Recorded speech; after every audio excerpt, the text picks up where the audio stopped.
Welcome back, dear viewer, to our channel Go to Sleep Historian. Today we will relax you by telling story of the world of the Vikings, a land of endless winter, fierce storms, and relentless nights. Tonight, we journey into the long, frozen months of the north to discover how these fearless people survived the harshest winters, guided by kinship, wisdom, courage, and the unseen forces that shaped their lives. From the warmth of the hearth to the trials of frozen seas, from the wisdom of elders to daring feats of hunting, trading, and raiding, we will uncover the strategies, traditions, and stories that sustained them when darkness reigned.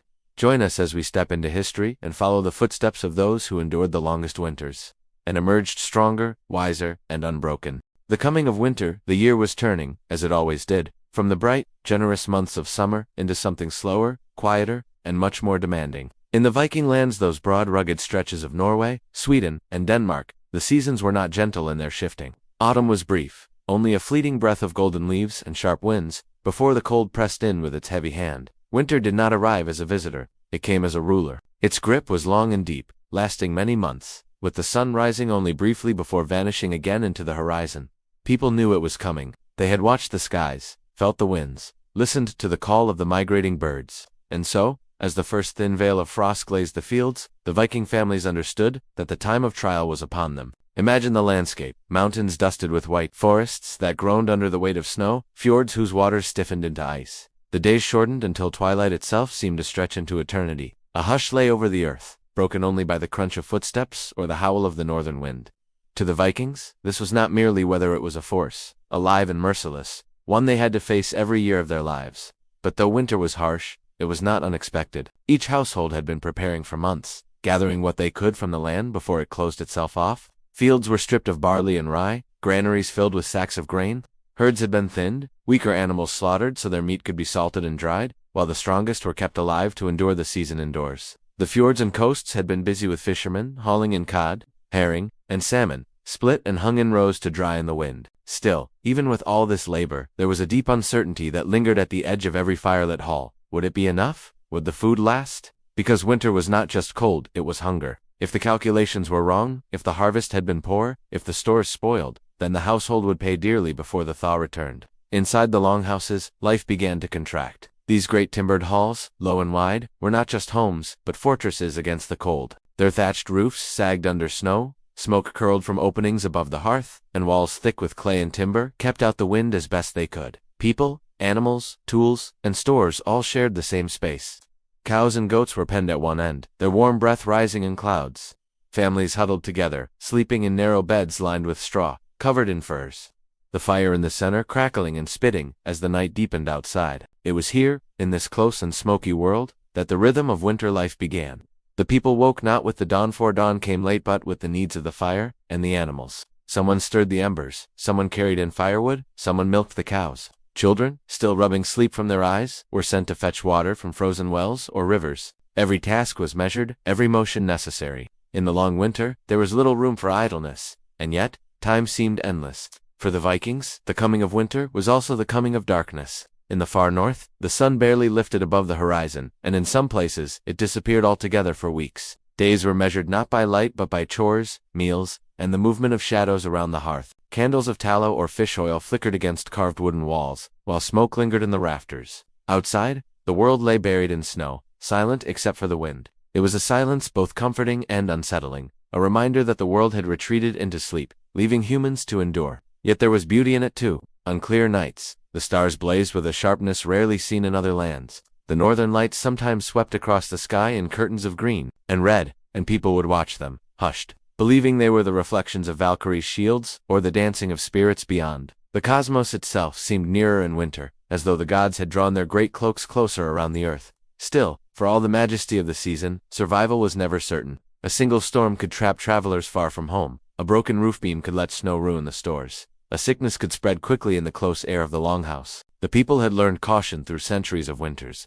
They trusted their ancestors' ways, preserving food, making tools strong, building homes stout, and teaching every child the old wisdom. In winter, nothing is wasted, and nothing is taken for granted. Communities prepared together. Villages gathered at harvest to share labor and help one another fill their barns. Families exchanged goods, grain for fish, meat for wool, ensuring a balance that might carry all of them through. Winter was a time of isolation, yes, but also of deep community.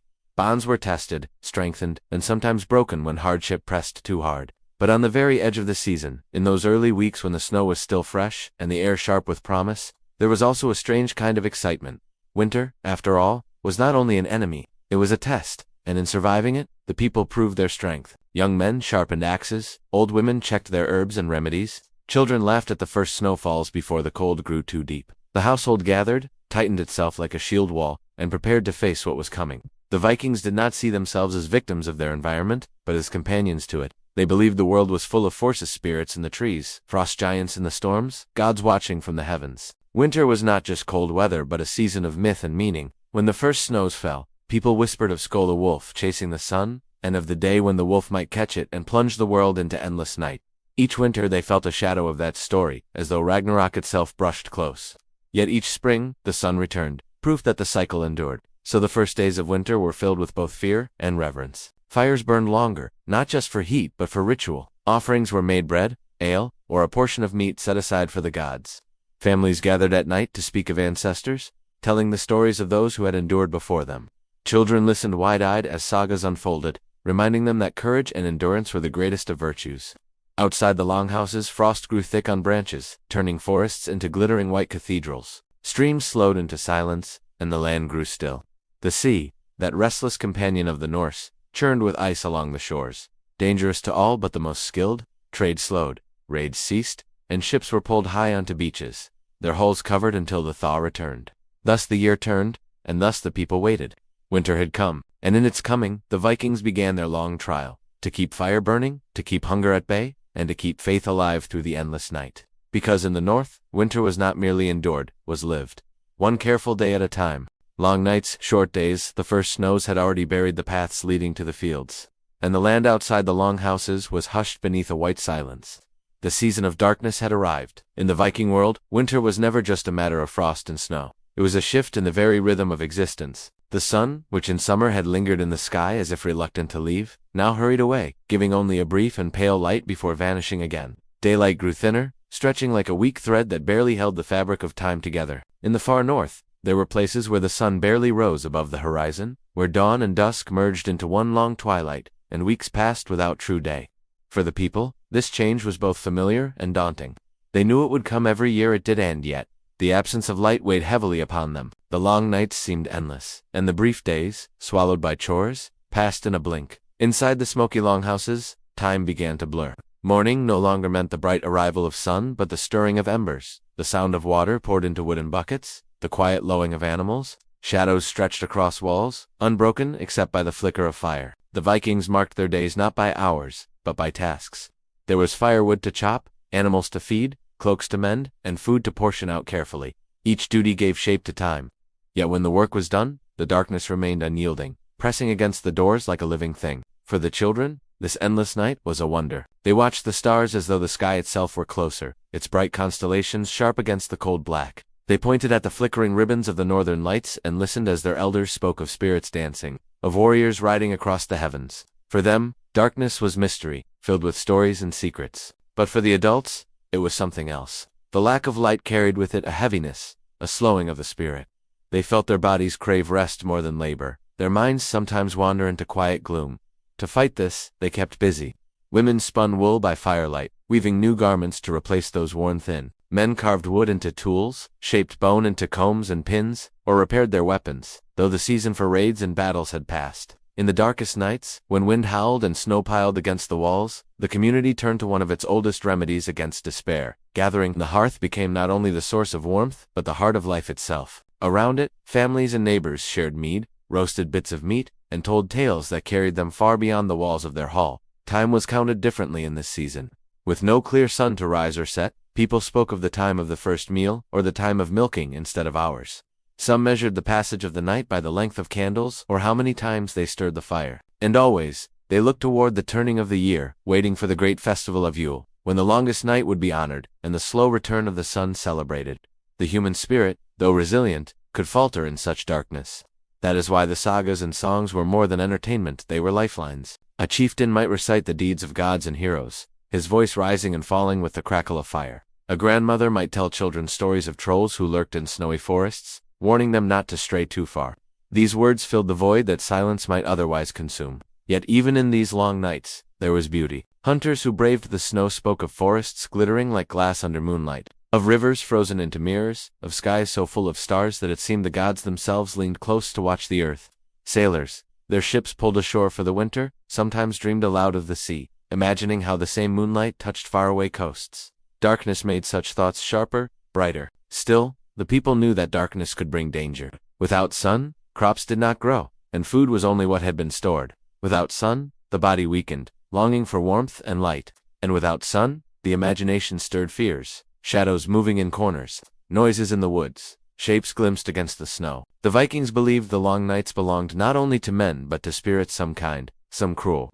The dead, they said, wandered more freely in winter, their presence felt in creaking beams or sudden drafts. But there was comfort, too, in believing that the gods walked in the dark. Odin, wise and wandering, might pass unseen through a village, listening at doors. Thor's hammer, they believed, still guarded them, even when storms rattled the earth. Freyr, though the god of fertility and sun, was not forgotten. His promise of spring was whispered in prayers, even as his absence was felt in the barren fields. So the Vikings endured their long nights, shaping them into something more than hardship. Each flicker of fire, each shared song, each ritual offering kept despair at bay. They knew that though the night was long, it was not endless. To live through the season of darkness required patience, discipline, and hope. Patience to wait for dawn that never seemed to come. Discipline to stretch their food, ration their wood, and keep spirits from faltering. Hope to believe that after the longest night, light would return, as it always had, as it always would. And so, while snow buried the land and shadows grew, the people of the north lived by firelight, guided by stories, bound together by the simple truth that survival was never solitary. It was shared. The darkness outside was vast, but the light inside the hearth, the voices, the human spirit was enough to hold it back. Thus, the Vikings passed their days of pale twilight and their nights of endless black, not with despair, but with endurance, not with silence, but with stories. And in that way, the long winter darkness became not just something to survive, but something to live through, one night at a time. Gathering the harvest, the land of the north was never generous for long. Its summers were brief, like a spark struck from stone, bright, warm, but fleeting. The Vikings knew this well, and when the season of light came, they worked with a kind of fierce urgency. Every stalk of barley, every root pulled from the earth, every animal fattened in pasture, these were not just food, but survival measured out in handfuls. For when the snow came, nothing new would grow. So before the first frosts stiffened the soil, the villages stirred into a rhythm that was as old as memory. Men, women, and children all bent themselves to the harvest. The fields of grain, barley, and rye, sometimes oats, were cut with iron sickles, bundled into sheaves, and carried to barns. The air was filled with the sound of scythes swishing, voices calling, carts creaking under heavy loads. Golden fields shrank with every passing day, until they lay bare, their promise gathered into stores. It was not only grain. Turnips, onions, and cabbages were pulled from the ground, their roots brushed clean and laid out to dry. Apples were picked and stored in cool cellars, their skins polished by children's eager hands. Herbs were hung from rafters, thyme, dill, and angelica, both for flavor and medicine in the months to come. Even berries were gathered from the thickets, boiled down into thick preserves, sweet treasures to be shared sparingly in the heart of winter. The air of harvest carried a mixture of joy and urgency. For a few weeks, the villages were alive with color and abundance, barns filling, smoke rising from cook fires, animals being driven down from summer pastures into the safety of pens. Yet beneath the laughter and bustle ran a current of worry. Was the harvest enough? Did the grain fill the bins as it had the year before? Were the root cellars crowded and the meat racks heavy? Each family knew the truth. A single miscalculation might mean hunger when the deep snows came. The Vikings were careful in these matters. After threshing the grain to separate seed from chaff, they measured and stored it in great wooden bins or clay-lined pits dug into the earth. Some was ground into flour, ready for baking, while much of it was kept whole, safer from pests and rot. The women baked flatbreads that could last weeks, stacking them in neat piles, while men smoked fish and salted herring in barrels. Nothing was wasted. Even the last drops of summer milk were churned into butter and sealed in clay pots, hidden deep where the cold earth would keep them safe. At the heart of the harvest stood the animals. Sheep, goats, and cows had grazed freely through the green months, but now decisions had to be made. Hay had been cut and stacked, but there was never enough to feed every beast through winter. Some animals, the weaker, or the surplus, were slaughtered before the snow. Their meat was preserved in salt, their hides scraped and dried into leather, their bones set aside for tools. The animals that survived, the milk cows, the strongest sheep, were as carefully counted as sacks of grain, for they were both livelihood and lifeline. The harvest was also a time of gatherings. Neighbors came together to help one another, moving in groups from one farm to the next. sharing labor in exchange for the promise of shared feasts. Songs rose over the fields as they worked, rhythms to keep the scythe swinging and spirits high. When the day's toil ended, people ate heartily, stews of fresh meat, loaves of new bread, jugs of ale brewed from the first barley. These meals were not mere celebrations, they were rituals of gratitude, marking the fragile plenty that would carry them into the long dark. Children played in the straw while elders sat nearby, watching, remembering the harvests of their youth. The stories told at these times were not only entertainment but instruction. The earth gives, the old ones said, but the earth also takes. They spoke of years when rains had spoiled the fields, when locusts had stripped the grain, when winter had lingered too long and stores had emptied before the thaw. These memories were woven into the minds of the young, so they would understand the seriousness of every sheaf, every loaf, every barrel of salted fish. When the last crops were gathered, when the barns creaked with fullness and the root cellars smelled of earth and turnip, families gave thanks to the gods. Small offerings were made: bread to Freyr, god of fertility and harvest, a cup of ale to Odin, a whispered prayer to Thor for protection. These were not elaborate rituals, but intimate gestures, acknowledgments that survival was never guaranteed by human hands alone. The gods had their share, just as the land and the ancestors had theirs. Still, there was pride in those weeks. To stand at the doorway of the barn and see it heavy with food was to feel safe. For a time, to see the smokehouse filled with fish and the cellars lined with jars was to know that hunger might be held at bay. It was a comfort against the uncertainty that always lingered, for even with full stores, no one could predict how long or how cruel the winter might be, and so the people worked until the last task was done.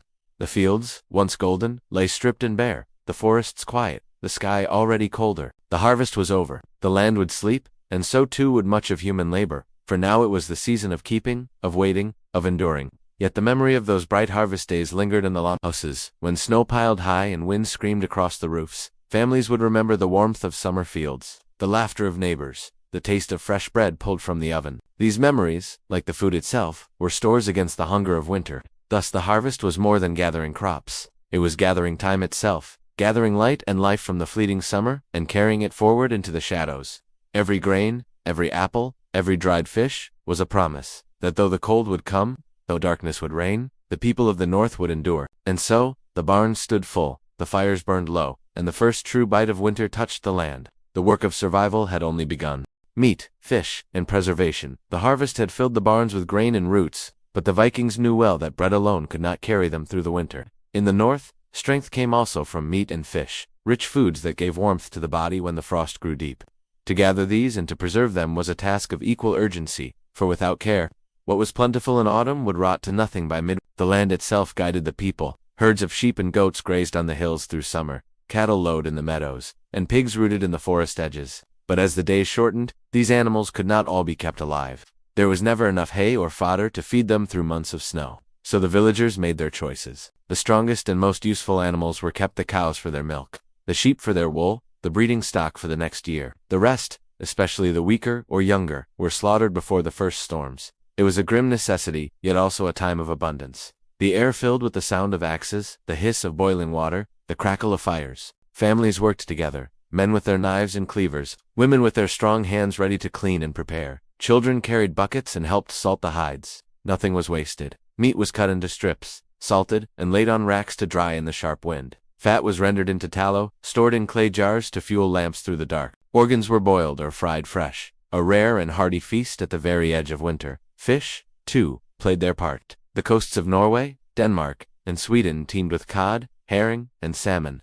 In late summer and autumn, men sailed their boats into fjords and seas, casting nets heavy with silver-scaled catches. These fish were split, gutted, and hung in long rows, drying in the cool air until they hardened into food that could last months. Some were smoked over slow fires, the smell of pine and alderwood clinging to their flesh. Others were salted and packed in barrels, preserved against rot. It was hard labor, yet vital. Every strip of dried fish, every salted cut of pork or beef, was a measure of survival. The longhouses filled with the sense of smoke, brine, and blood. Outside, wooden racks stood like skeleton forests, hung with meat and fish swaying in the wind. Villagers moved among them, checking, turning, and watching for signs of spoilage. But preservation was not only about keeping food edible, it was about keeping it useful. Dried fish could be chewed hard like wood or softened in stews. Salted meat could be boiled into soups that fed many from little. Even bones were kept, boiled until every drop of marrow and flavor was drawn out.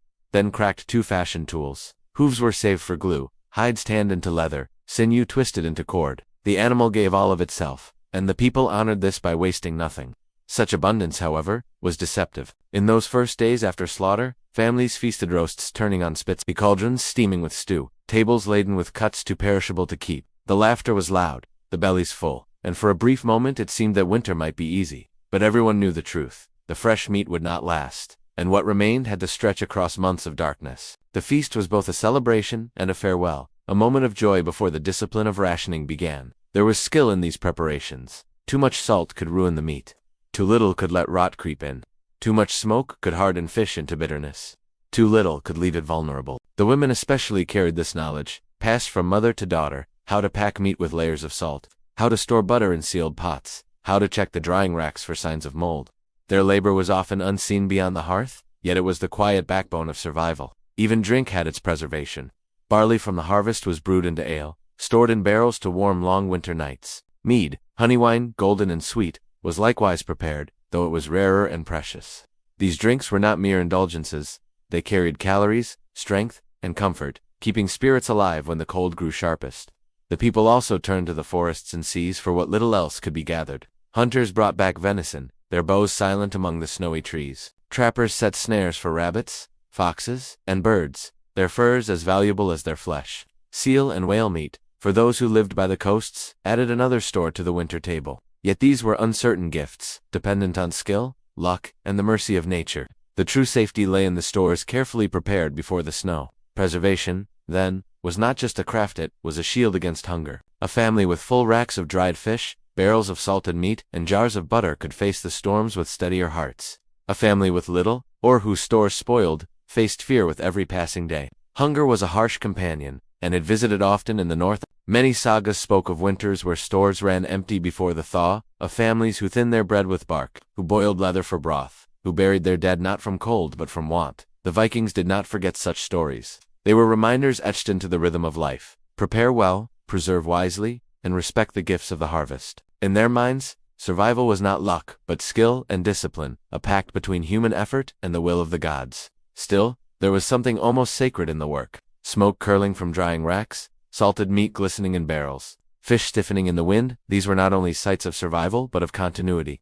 Each year, the same rituals repeated, binding past to present. The ancestors had done this, and their children would do it too, as long as the winters came. And when, deep into the season, a family drew out a strip of fish or a slice of salted pork and laid it in the pot, they tasted not only food but foresight. They tasted the labor of autumn days, the discipline of their mothers, the strength of their fathers, and the ancient wisdom of all who had lived before them. The snow might howl outside, but in the longhouse a pot simmered, smoke rose, and the people endured. Meat, fish, and preservation were not simply stores of food, they were stores of life itself, carefully gathered against the longest nights. Warmth and shelter, the barns were full, the racks heavy with fish, the barrels sealed with salted meat. The work of gathering was done. Yet no matter how full the stores, no family could face the long northern winter without shelter. Food filled the belly, but warmth kept the body alive. And in the Viking lands, where winds cut sharper than any blade, warmth was both a shield and a comfort. The longhouse was the heart of this battle against cold. From the outside, it seemed simpler: broad, timbered hall, low against the earth, roof heavy with thatch, snow piled high against its sides, smoke drifted in thin lines from openings above. But inside, it was a world unto itself, crafted to hold life through the dark months. Step across the threshold, and the first thing to meet the senses was smoke. Not the choking smoke of an untended fire, but the thick, clinging haze that curled in the rafters, coating beams with soot year after year. The hearths in the center of the hall burned constantly, day and night. Flames licked the air, embers glowed, and sparks drifted upward toward the smoke holes. The air was never clear, but the heat was steady, wrapping the hall in a cocoon against the frost outside. Along the walls, benches and sleeping platforms lined with straw and furs offered rest. Families lay together, wrapped close beneath woolen blankets, their breath rising in soft clouds. Children curled against their mothers, old men pulled cloaks tighter around their shoulders, and dogs stretched at their feet, their bodies warm companions. The closeness was no accident. In the Viking winter, warmth was shared, and survival meant bodies pressed together, fire at the center, and walls stout against the storm. Those walls were built not only of timber but of clay and turf, packed tight to block the wind.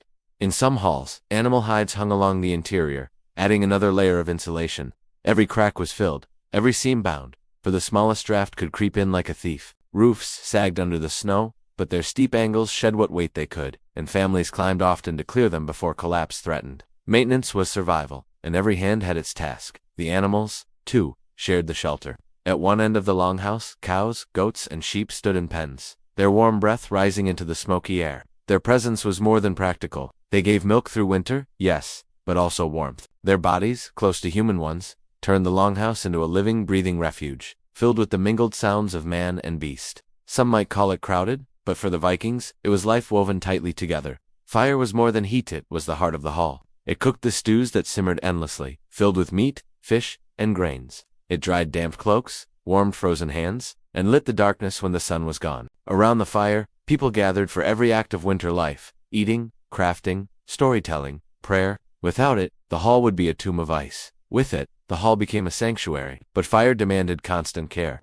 Wood had to be chopped and carried daily, stored under shelter to keep it dry. Children fetched kindling, men split logs, women tended the flames through long nights. Sparks had to be watched carefully, for a single ember on dry thatch could turn refuge into ruin. Every Viking understood this balance. Fire was life, but fire could also be death. The darkness outside only deepened the warmth within. Imagine the snow falling thick, the wind shrieking through the trees, wolves howling on the frozen hills. Inside the longhouse, however, the fire crackled, the walls held firm, and the voices of family and neighbors rose in song or saga.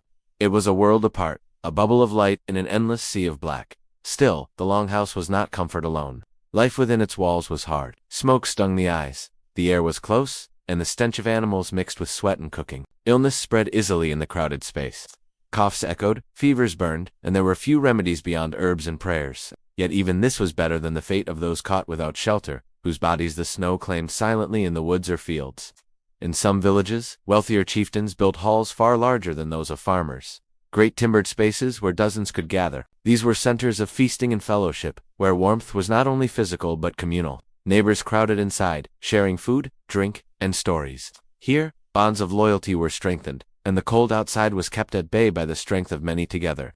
Even the poorest, with huts far humbler than longhouses, understood the sacredness of warmth. A small fire and a clay hearth, a blanket of wool, a roof thick with turf, these might not have been grand, but they were life-saving. The winter cared little for wealth, and all who lived in its grip cherished the small blessings of heat and shelter. To endure winter was to live in cycles of warmth and cold. Families rose in the morning to tend the fire, stepping briefly into the biting air to fetch water or wood, then retreating once more to the hall. They worked at looms and carving tables, their fingers stiff until the flames loosened them again. At night, they gathered close, listening to the wind hammer at the walls, and felt a fierce gratitude that they were inside and not outside. The Vikings also built smaller shelters beyond the hall. Storehouses with raised floors kept food safe from damp and pests. Sheds protected tools and wagons, while huts along the coast held nets and boats. These, too, had to be cared for a storm could strip them bare, if left untended. Every building in the village, from the great hall to the smallest shed, was part of the great shield against winter. And so, warmth and shelter were not luxuries. They were the first defense, the great equalizer between life and death.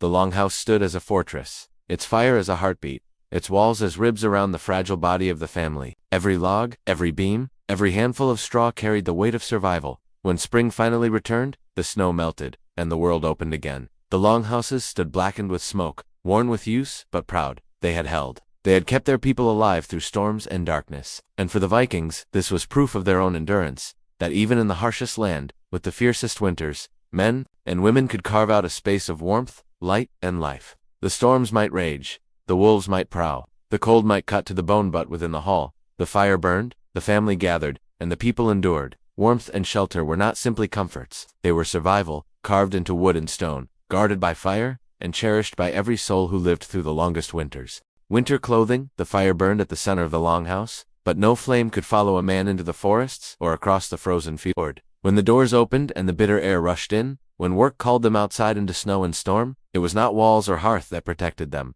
it was clothing. For the Vikings, clothing was not mere decoration, it was armor against winter, a shield woven from wool and fur, a craft passed down through generations. Step into the Viking world of winter, and you would see a people layered like the very earth itself, wool upon linen, fur upon wool, leather bound tight against the wind. Every garment had a purpose, and every stitch was survival. The base of all was linen, woven in summer from flax, soft and breathable. Against the skin, it absorbed sweat, keeping bodies dry even beneath heavy layers. Over this came wool, the treasure of sheep and the heart of Viking clothing. Thick, warm, and water-resistant, wool was spun by careful hands, dyed with natural colors, and woven into tunics, cloaks, and leggings. A man without wool, in winter, was a man courting death. Tunics hung to the knee, belted at the waist. Beneath them, trousers or hose wrapped the legs. Woolen socks, sometimes bound with strips of cloth, were pulled tight within leather shoes. And over all of it came the cloak of Viking's shield against snow and wind. These cloaks, fastened at the shoulder with brooches or simple pins, were heavy and long, often fur-lined, drawn close when storms howled across the land. But the cloak alone was not enough. Furs played their part as well. Fox, wolf, reindeer, and bearskins taken from the hunt became coats, mittens, and hoods. On the coldest nights, a fur cloak was worth more than silver, for it wrapped the wearer in the very warmth of the animal itself. Mothers tucked their children into beds of reindeer hide, and warriors wore wolf pelts, not only for heat, but for the spirit of the beast, fierce against the frost. The head was never left bare. Woolen caps, fur hats, or simple hoods covered ears and hair. A hood drawn close against the face, with fur edging, kept the biting wind from finding flesh. Beards too were shields of a sort, grown thick and left to freeze into stiff white whiskers rather than shorn away. Hands and feet were the most vulnerable. Leather shoes, simple in summer, were replaced in winter with fur-lined boots, sometimes stuffed with wool or straw for extra insulation. Mittens, too, were made from fur or thickly woven wool, keeping fingers alive when wood was chopped or nets pulled from icy water. Children learned early to wrap their hands well, for frostbite came quickly to the careless.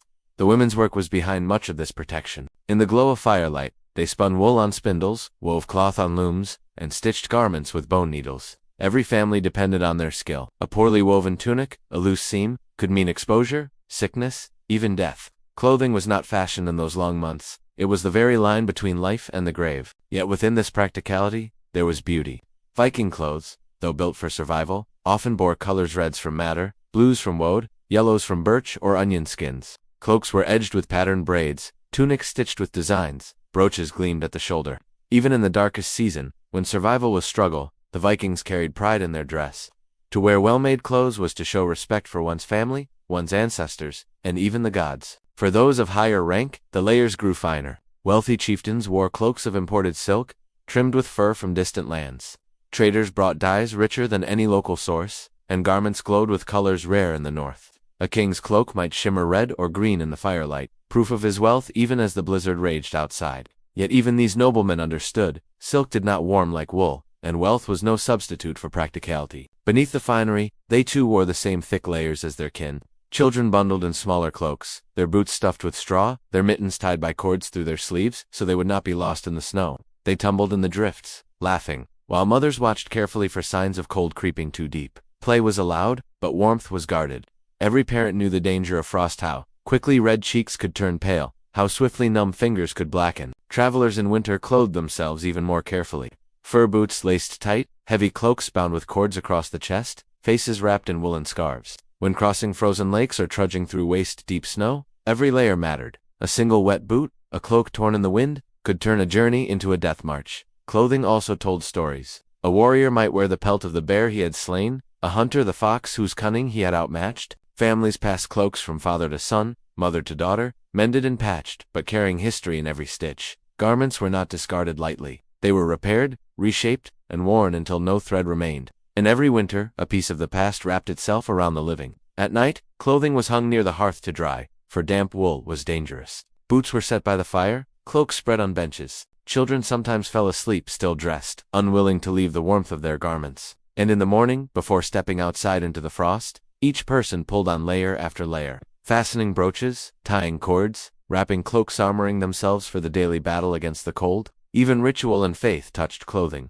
During Yule, families might wear their finest tunics and cloaks, dyed in bright colors, as if to defy the darkness. At sacrifices, animal skins were worn as symbols, connecting man to beast, life to life. Shamans wrapped themselves in cloaks, edged with feathers or fur, calling on spirits as protection against both cold and fate. But beneath all ritual and beauty, the truth remained. Winter in the north did not forgive weakness.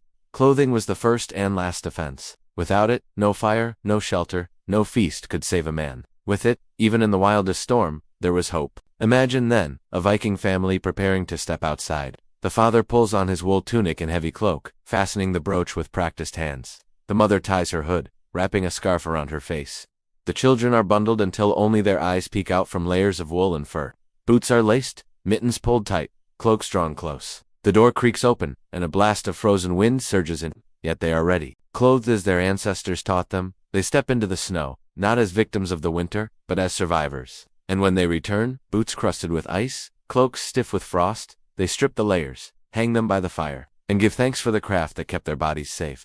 In the Viking lands, clothing was more than fabric. It was a second skin, a woven fortress, a living memory of the sheep, the hunt, the hands that spun and stitched. Winter would always come, long and merciless. But the Vikings endured, wrapped in wool and fur, carrying with them the warmth of hearth and family in every thread.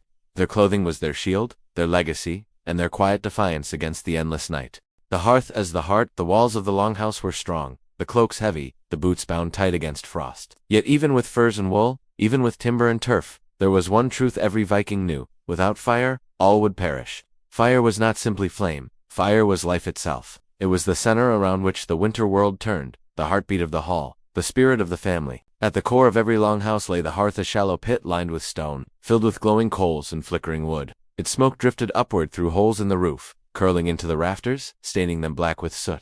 By day, it cooked meals.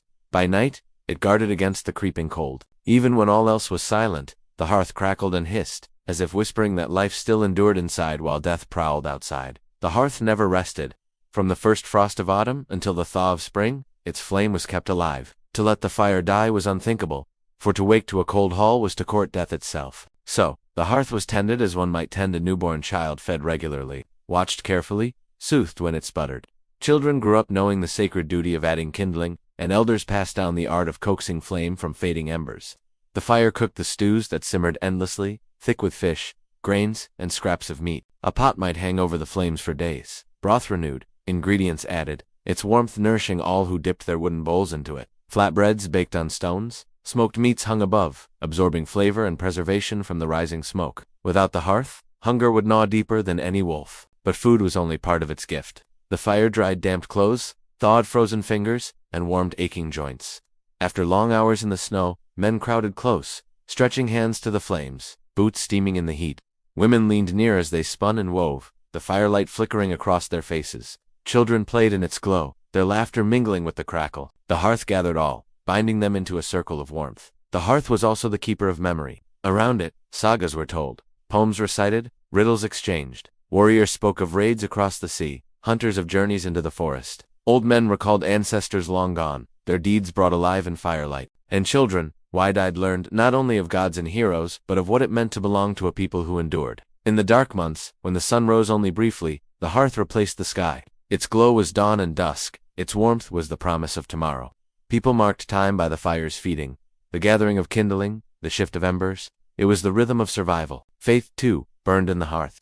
Fire was seen as a gift from the gods, a living presence. To keep it alive was to honor Thor, who brought lightning, and Loki, who was said to dwell in the flames' dance. At Yule, great logs were placed on the fire, their burning symbolizing the rebirth of the sun, the slow but certain return of light to the world. Each spark that leaped into the air was a prayer, each flame a blessing. The hearth was also a threshold, a bridge between worlds. In Norse belief, fire could purify and protect, warding off spirits that prowled the night. Ashes were sometimes sprinkled at doorways. Embers carried 2 light torches that kept away unseen dangers. Women whispered charms into the flames, asking for health for their children or safe return for their husbands. The fire listened, and in its crackling voice, it answered. Yet the hearth was not always gentle. It demanded care.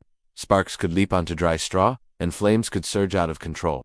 A fire untended could consume the hall itself, turning warmth into ruin. Thus the hearth reminded all of balance. The same element that gave life could also take it. Respect was owed, vigilance required. Even in sleep, the fire was never abandoned. Before families lay down to rest, they banked the coals, covering them with ash, so they would smolder until morning. A single glowing ember could be stirred into flame again at dawn, a miracle repeated daily. To wake to warmth was to wake to hope. To wake to cold ashes was to wake to dread. Travelers, too, carried the hearth with them, in a way.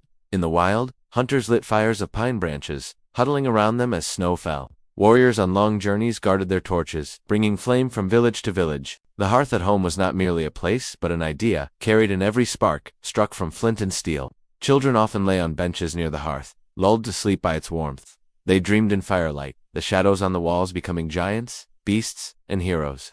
Their earliest memories were of the glow, the scent of smoke, the hum of voices around the flames. To them, the hearth was as eternal as the sky above or the earth beneath. When a family member died, fire played its final role. Funeral pyres were lit, sending the spirit to the other world in smoke and flame. The hearth of the hall gave daily life, and the funeral fire gave passage beyond it. Both were sacred, both woven into the fabric of Viking belief. In the silence of deepest winter, when the wind screamed outside and snow buried the land, the hearth glowed steady. Around it, men mended tools, women sewed cloaks, elders told stories, and children drifted into dreams. The storm might rage, but inside, the heart of the hall beat strong. The hearth was not merely stone and flame, it was the gathering place, the protector, the memory keeper, the altar of life. Without it, the Vikings would have been scattered by winter, lost to cold and hunger. With it, they stood united, warmed and unbroken. When spring finally came, when the snow melted and the fields greened, the fire was never extinguished. It shifted from survival to celebration, from necessity to tradition. Yet in every flame, whether in winter's fury or summer's calm, the Vikings saw the same truth. The hearth was life. The fire was heart, and in its glow, they found the strength to endure. Storytelling and sagas, the hearth burned steady, the smoke curling into the beams, the firelight flickering across faces, gathered close. Beyond the walls, winter howled, snow buried the earth, and darkness pressed in. But within the hall, another kind of warmth stirred not of flame alone, but of words. For in the Viking world, when nights grew endless and work was stilled by storm, people turned to storytelling. Sagas were their inheritance, their entertainment, their memory, and in those long winters, they became as vital as food or fire. Imagine the hall on such a night.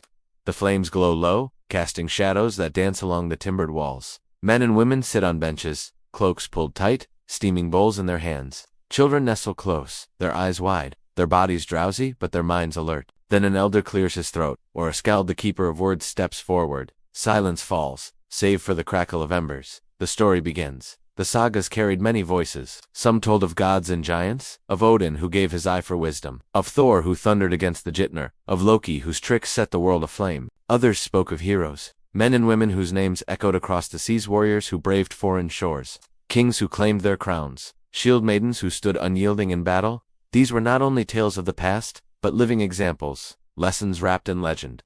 Children learned courage at the knee of the storyteller. They saw how Thor faced the serpent Jarmungandr, or how Sigurd slew the dragon. They felt the pull of fate, the weight of oaths, the danger of breaking them.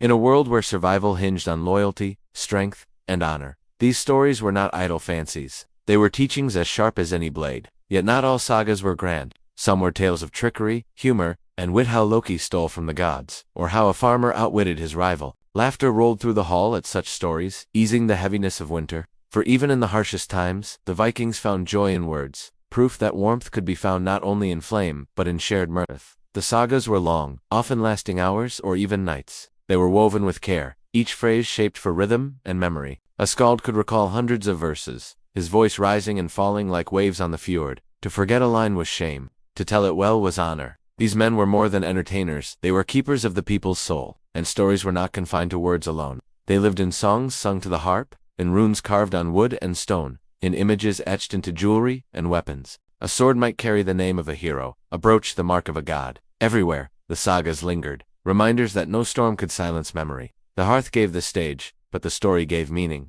Children sat rapt, their imaginations soaring with dragons and gods. Warriors listened, measuring themselves against the deeds of ancestors. Women heard of queens and shield maidens, drawing strength from their defiance. The stories bound the community, giving each person a place in the great weave of past, present, and fate yet to come. Outside, the wolves howled, the snow fell, the night stretched unbroken.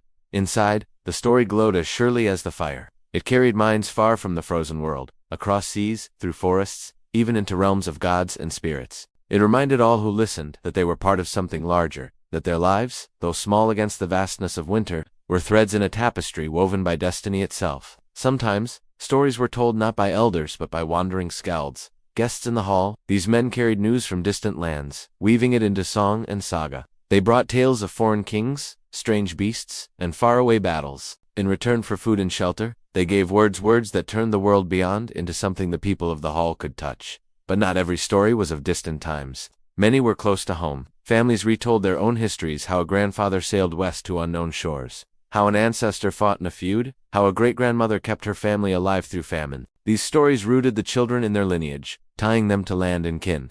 In the firelight, stories also became rituals. At Yule, sagas of rebirth and the turning of seasons were told, reminding all that even the longest winter would end. At weddings, tales of love and loyalty were recited. At funerals, the sagas of the dead were spoken, their lives becoming part of the endless chain of memory. The The sagas were also a way of resisting despair. When food ran low, when storms battered the hall, when illness claimed lives, stories lifted spirits. They gave courage in the face of hardship, hope in the midst of loss. To speak of heroes was to remind oneself that hardship had always been faced and always endured. And there was magic in the telling itself. Words spoken by firelight seemed to hold power. The shadows danced as if alive. The listeners' faces glowed, and the hall seemed suspended between worlds, the real and the imagined, the present and the mythic.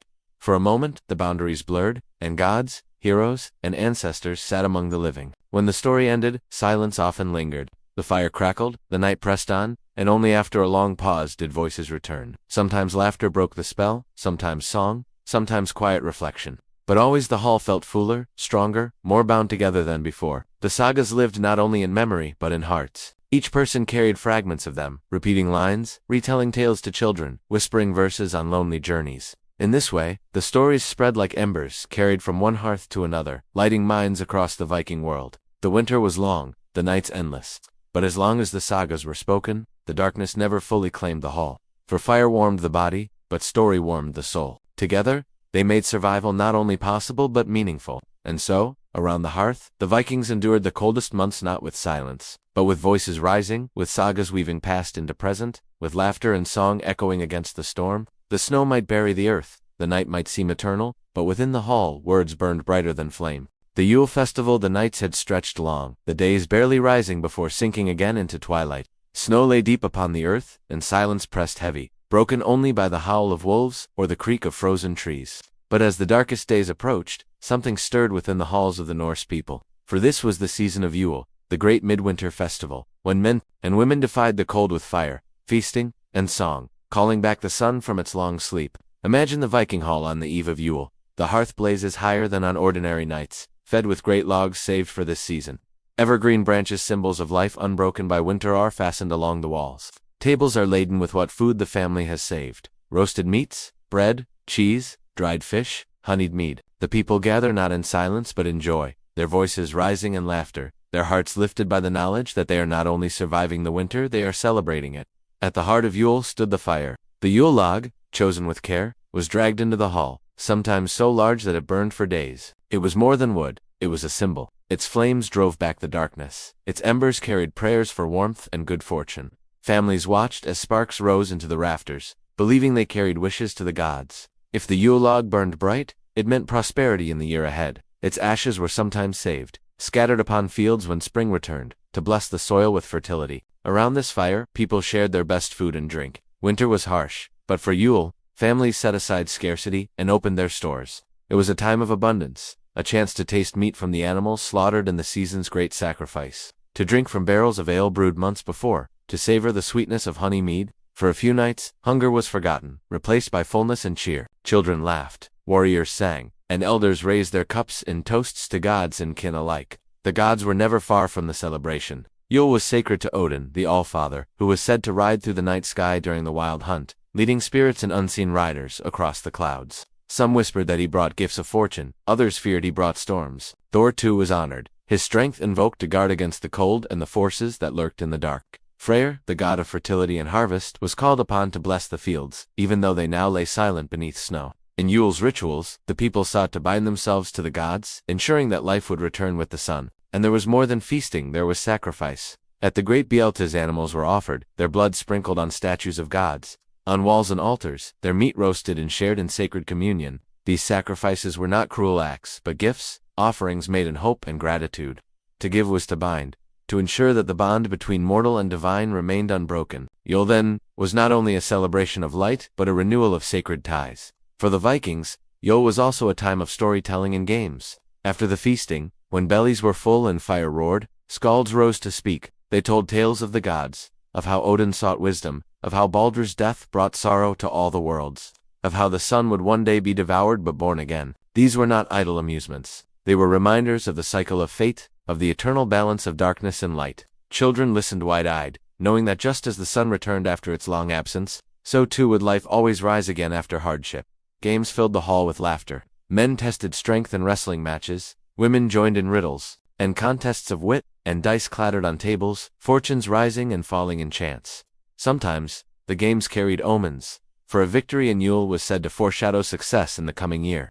Music rose as well, the harp and drum joining with voices in song, until the hall itself seemed to shake with life. Outside, the darkness was still heavy, but even there Yule was marked with fire. Bonfires blazed on hillsides, their flames visible for miles, a defiance of the night. In some places, wheels of fire were set alight and rolled down slopes, symbols of the sun's turning, of its slow but certain climb back toward the sky. These fires lit not only the land, but the spirits of the people, who gathered around them to sing, to dance, and to believe. And Yule was not a single night, but a season. For 12 days the festival might continue, each with its own meaning. The turning of the year was celebrated, ancestors were honored, oaths were sworn, warriors pledged loyalty to their lords, farmers promised to tend their land, families vowed to keep their kin strong.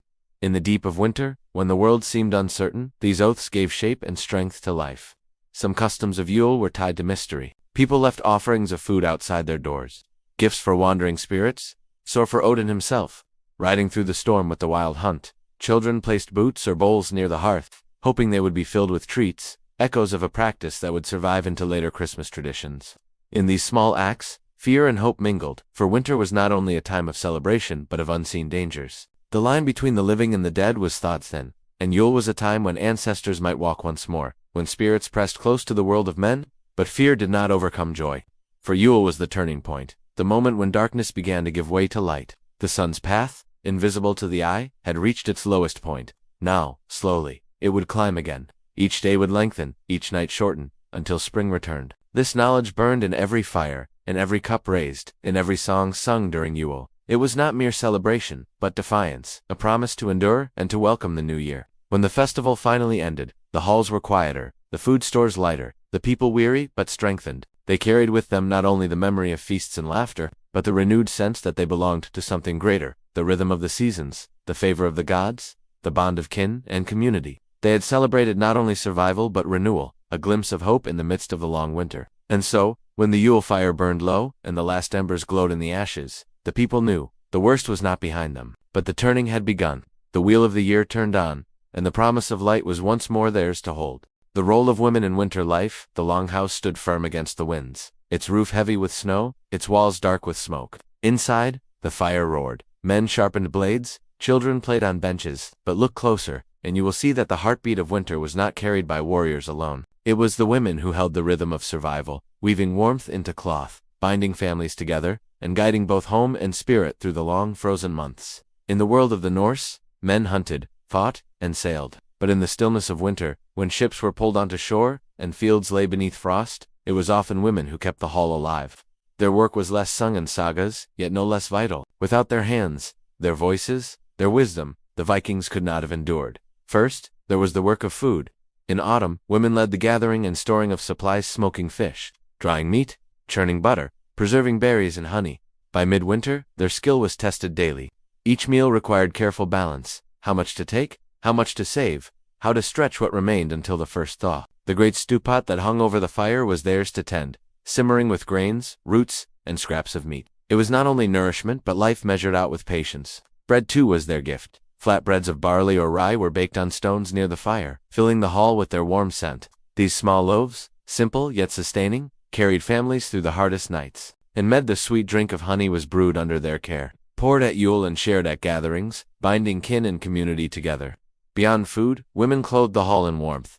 The winter demanded more than cloaks, it demanded a shield of wool and fur against the cold. From dawn to dusk, women spun thread from sheep's wool, dyed it with plants, and wove it on great upright looms. The sound of weaving was constant in winter, a rhythm as steady as the crackle of fire. Cloaks, tunics, and blankets emerged from their work, each stitch a barrier against frost. Even warriors, fierce with axe and shield, owed their survival to garments made by patient hands. The furs of animals were also prepared by women. Deer and fox, and hare skins were scraped, softened, and sewn into hoods and mittens. Seal hides, oiled and strong, became boots to walk the ice. The skill to turn raw hide into warmth was as much a weapon against winter as any sword. A man might return from the forest with a stag, but it was his wife or daughter who transformed the skin into comfort. Yet women's role was more than labor, it was leadership within the home. The longhouse was a kingdom of firelight, and women were its stewards. They guided the work of servants, cared for children, healed the sick with herbs and poultices. In their wisdom lay the memory of remedies, of which plants eased fevers, which roots cured coughs, which charms soothed restless sleep. In times when cold brought illness, their knowledge kept death at bay. Women also guarded the sacred flame. The hearth, as the heart of the hall, was often tended by their hands. They ensured it never died, banking coals at night, stirring embers at dawn.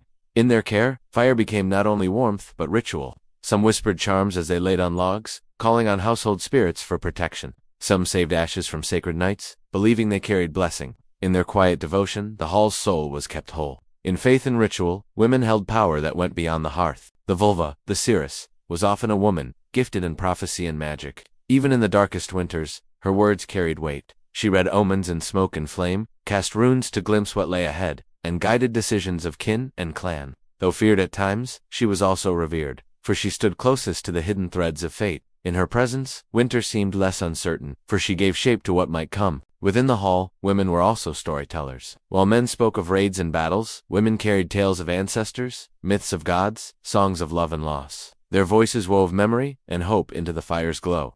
Children learned not only of Odin and Thor, but of mothers who endured hunger, of daughters who kept halls alive when men were away. These stories reminded all that strength was not only in the sword, but in the patient will to endure. Marriage, too, was shaped in winter. When travel was hard and nights were long, families gathered, and oaths were spoken. Women carried dowries of cloth, jewelry, and livestock gifts that strengthened alliances between households. A wife brought not only beauty, but skill, managing the hall's wealth, weaving prosperity into its daily life.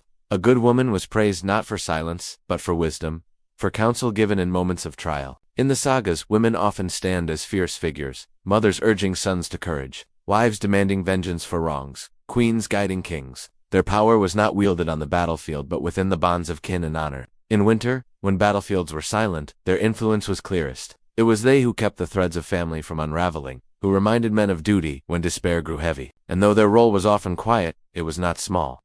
Consider the nights when storms howled against the hall, when men returned weary and beaten by cold. It was women who offered food, wrapped cloaks around shoulders, laid children by the fire. It was their voices that soothed, their hands that healed, their labor that made the hall a fortress against the season. In death, 2 women shaped the winter. They washed and dressed the bodies of the fallen, laid them out with care, and prepared them for the pyre or grave. In their touch, death was given dignity, loss given meaning. Even the fiercest warrior returned to the hands of women in his final hour. And so, in the long months of cold, women's presence was both seen and unseen. Their weaving hung on every shoulder, their cooking filled every bowl, their wisdom guided every fire. They were the quiet strength of the hall, the foundation on which survival rested. When spring finally came, when the snow melted and men once more set sail, their work did not fade. The seeds sown, the cloth woven, the stories told all carried forward into the new season. But it was in winter that their strength shone brightest, like the hidden fire within the hall, steady, enduring, unyielding. The sagas may sing of men who fought and sailed, but in truth, the Vikings owed their survival not only to the axe and oar, but to the hands of women who shaped daily life. In the silence of frost and shadow, it was they who held the flame. Children of the snow in the dim glow of the longhouse, where smoke curled toward the rafters and the hearth cracked softly, children grew up with the winter as their constant teacher. To the men, snow was a hardship. To the women, a burden, but to the children, it was also a world of magic. For them, winter was not only endured but lived, a season of play and learning, of small joys within the harsh embrace of the north. From the moment they could walk, Viking children learned to tread carefully on frozen ground. Their boots were stuffed with wool and fur, their cloaks heavy, their cheeks red with cold.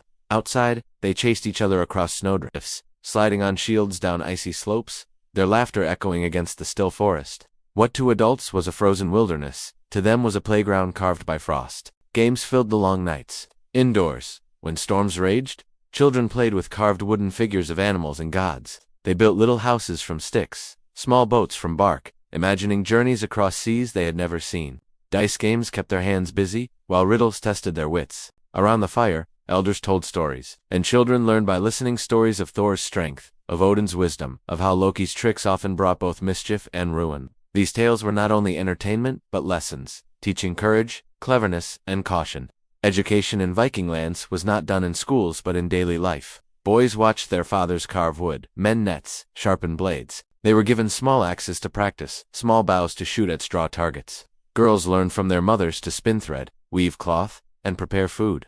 Tasks began as play but grew into skill, each year bringing new responsibility. By the time children were barely into their teens, they were expected to work as adults. Winter was their training ground, when there was time to practice indoors, to learn slowly, under watchful eyes. Yet the cold was also a harsh teacher. Many children did not survive their earliest winters. Illness struck quickly in the damp halls. Hunger thinned their bodies. frostbite claimed small fingers and toes. Mothers guarded their little ones fiercely, wrapping them in wool, keeping them near the fire. Herbal remedies were brewed, charms whispered into their cradles, prayers offered to the gods. Every child who grew strong was a victory against the cold. Every laugh in the longhouse a triumph over silence. Still, children found joy where they could. They chased each other through snow, making shapes with their footprints. They fashioned sleds from animal bones, gliding across ice with shrieks of delight. Boys wrestled in the snow, testing strength, while girls joined in skipping games, singing rhymes as they leaped. Even the simplest acts, sketching snowflakes on their tongues, building figures of snow and ice, became moments of wonder. For a child, the winter world was alive with magic. But winter also carried lessons in endurance. Children saw hunger when stores ran low, watched animals slaughtered for food, learned that survival meant sacrifice. They grew up knowing the fragility of life, the need to work together, the importance of courage. Elders told them, the snow is both friend and foe. Learn to respect it, or it will claim you. These lessons were etched deeply into their minds, shaping a generation that knew resilience as second nature. The hearth was their classroom as much as their comfort. Around it, children listened to sagas, their imaginations filling with heroes and monsters. They learned values in loyalty, cunning not through lectures, but through stories that lived in memory. They repeated these tales in play, pretending to be Thor with a wooden hammer, Odin with one eye covered, or a warrior braving a storm. Through games, they rehearsed the lives they would one day live, and the fire gave them safety in the darkest nights. Children slept on benches by the hearth, the glow chasing away their fears of wolves and spirits outside.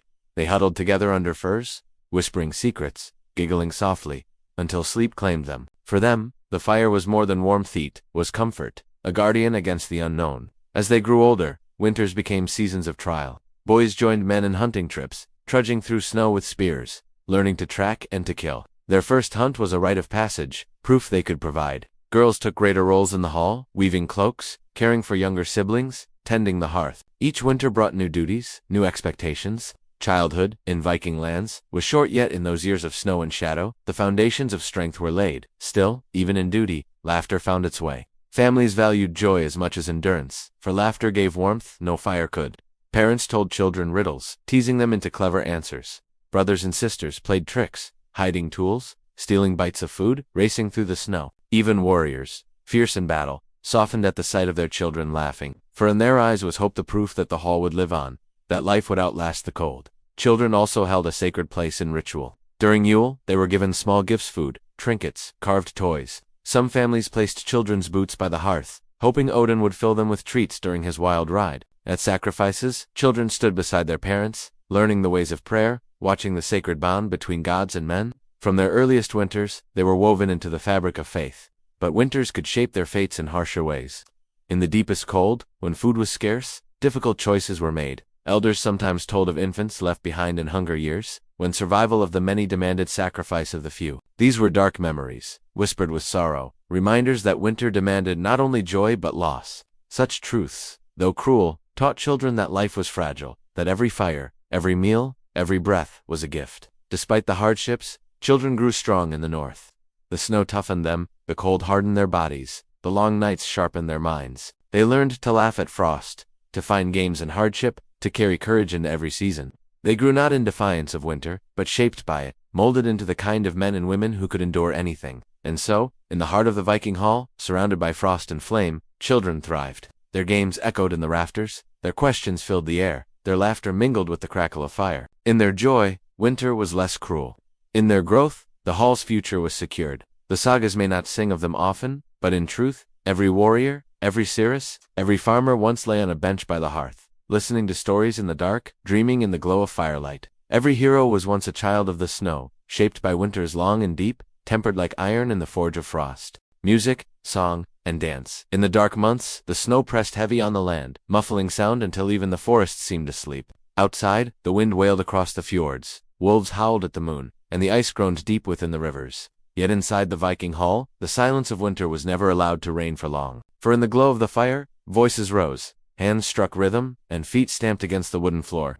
Music, song, and dance became the lifeblood of the long dark months, binding the people together, carrying them through the silence, and lifting their spirits when hunger and cold pressed close. The Vikings lived in a world without instruments of grand design, but they needed none. With simple tools of wood, bone, and skin, they created sounds that stirred hearts and quickened blood. The drum, stretched with animal hide, beat like the pulse of the earth itself. Harps of wood and string carried melodies, soft and haunting, echoing the sigh of the wind through trees. The lyre, with its resonant frame, added depth to song, while bone flutes carved with care sent high, clear notes spiraling into the rafters.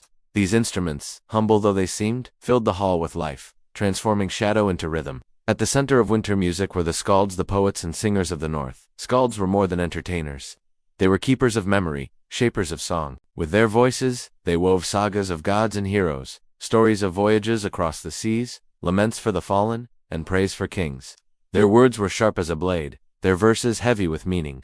In the long nights, when all seemed endless cold, the skald's song reminded people of glory, of purpose, of hope. Children sat wide-eyed as skalds sang of Thor's battles against giants, of Freya's beauty, of Odin's quest for wisdom. Warriors nodded as they heard tales of their ancestors, feeling pride burn within their chests. Women listened closely, their hearts moved by songs of love, longing, and loyalty. Each verse was a fire of its own, warming more than flesh had warmed the spirit. But music was not always solemn. Many nights the hall shook with laughter as lively songs were sung. Drinking songs rose above the clatter of cups, voices joining in chorus, each verse bolder and louder than the last. Riddles were sung in playful tones, each answer sparking cheers. Even children joined in simple tunes, their voices carrying joy into the rafters. In such moments, winter's grip loosened, and the hall belonged to merriment. Dance, too, filled the longhouse. When drums beat steadily, men and women leaped to their feet. Feet stamped against wooden floors, arms swung, bodies turned in circles. Some dances were simple, lines of people moving in rhythm, clapping hands, stomping feet. Others were more fierce, imitating combat, with men leaping and striking in mock battles, their shadows flickering wild across the walls. Dance was more than celebration, it was a release, a way to shake off the weight of cold and fear. And there was power in these performances. To sing together was to bind together. Voices joined in harmony reminded the people that they were not alone, that each voice strengthened the whole. The hall might be filled with hardship, but in music, it became filled with unity. No storm could silence a chorus of voices rising as one. The Vikings also believed that music carried magic. Songs were sung as charms, to bless the fields, to protect travelers, to heal the sick. Women hummed lullabies at cradles, believing the melody could ward off evil spirits. Hunters sang softly in the forests, calling luck to their side. Even warriors knew songs of power, chants to stir courage before battle, to steady hands, to steel hearts. In winter, these songs were especially important, for they guarded against despair. At Yule, music took on an even greater role. Harps played while fires roared, songs of the gods mingled with laughter, and dances carried people into the night. Each note was a defiance of darkness, each chorus a promise that light would return. When the sun's absence weighed heaviest, music reminded the people that joy could still be found. The skalds also crafted songs of mockery and insult. These biting verses, sharp with wit, were sung in contests where men tested their cleverness. To falter in such a contest was shameful. To triumph brought honor. Even in winter, when danger lay in hunger and frost, such contests gave warriors another battlefield, one of words instead of steel. For children, music was both game and lesson. They clapped in rhythm, sang simple chants, learned verses from their elders. They grew up knowing the melodies of their people. The sagas carried in song. When they were old enough, they added their own voices, becoming part of a chain of memory stretching back through generations. In this way, music was not only entertainment, but inheritance. Imagine a winter night, outside, the snow falls heavy, the wind rattles the door. Inside, the hall glows with firelight. A skald plucks his harp, his voice rising in praise of Odin. Men raise their cups in rhythm, women hum along, children clap in time. Soon, the whole hall is singing, the roof shaking with sound, the darkness driven away. For a little while, winter seems distant, almost forgotten. In its place stands warmth not just from fire, but from song. And when the music faded, silence did not fall heavy. Instead, it carried comfort. The echoes of song lingered in memory, keeping spirits alive until the next night, the next verse, the next dance. Music was not just an escape, it was survival, as necessary as food or fire. Through these long months, music,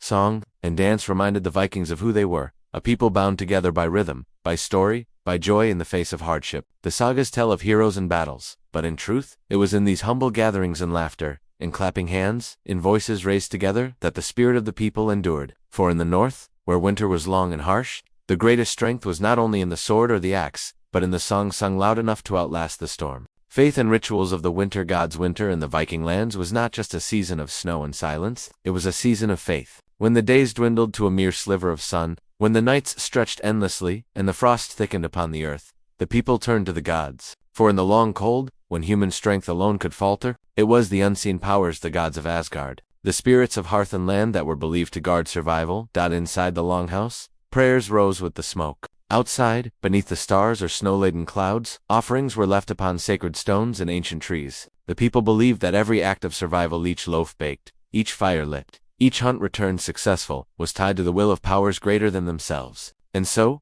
through ritual and faith, they reached across the darkness, asking for strength to endure. The gods of winter, foremost in winter was Odin, the Alf. To him, men and women whispered in the shadows, seeking wisdom and guidance. Odin, who sacrificed his eye for knowledge, understood the cost of endurance. Warriors prayed to him for patience as well as courage, for winter demanded both. His ravens, Hugin and Munin, were said to fly over the frozen lands, carrying news of mortal struggles back to their master. In the bitter months, people looked skyward and imagined the beating of wings in the dark sky. Thor, protector of Midgard, was also honored. When storms howled and lightning cracked across the icy seas, it was Thor's hammer they believed to hear in the heavens. Farmers prayed that he would guard their homes from spirits prowling the long nights. Hunters asked for his strength when they stalked elk through deep snow. In every rumble of thunder, they felt his presence mighty, reassuring, unyielding. Freyr, god of fertility and harvest, held a different but vital place in winter worship. Though the fields lay bare, frozen beneath snow, the people turned to Freyr with offerings, asking him to guard the promise of spring. They knew that survival in winter meant nothing if the earth did not wake again. Pigs and boars, sacred to Freyr, were sacrificed at Yule, their blood spilled in hope that fields would blossom when the thaw came. Freya,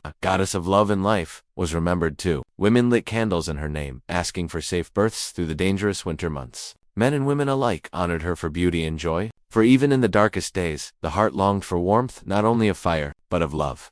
The spirits of home and land beyond the great gods. The Vikings believed in spirits closer to hand. Each household was thought to be watched over by a spirit, sometimes called a niece or vatir, a small, unseen guardian that protected the home if properly honored. At midwinter, bowls of porridge, sometimes topped with butter, were left by the hearth or carried outside to barns. This was the spirit's due. To forget it, or to mock it, was to invite misfortune, broken tools, sour milk, or worse, sickness in the animals. The land itself was alive with hidden beings. Trees, rocks, streams, all were thought to have spirits dwelling within them. During winter, when snow covered the ground, offerings of bread or ale were sometimes buried in the drifts or poured upon the frozen earth. Gifts for the land spirits who slept beneath. These acts were not grand, but they were essential, for the people believed their survival was tied not only to the gods above, but to the spirits around them. Yule, the turning of the year. At the heart of Viking winter faith was the festival of Yule, stretching across 12 nights. Yule was both celebration and sacrifice, both feasting and fear. Fires blazed in honor of the returning sun, their smoke believed to carry prayers skyward. Great logs were placed on the hearth. Yule logs meant to burn slowly, their flame a symbol of endurance. Animals were sacrificed, their blood sprinkled upon stones, upon sacred groves, even upon the walls of the longhouse. This act, called BLT, was not seen as cruelty but as necessity, life given in exchange for life. Blood offered so that the gods would guard the people through the remaining cold. The meat from these sacrifices was then shared in feasts, turning worship into sustenance. In the mead hall, cups were raised in solemn toasts, the first to Odin and the gods, the second to ancestors, and the third to the king or chieftain. These toasts bound the living to the dead, the mortal to the divine, the individual to the community. Songs were sung, stories told, and in the heart of winter, joy flickered defiantly against the long dark.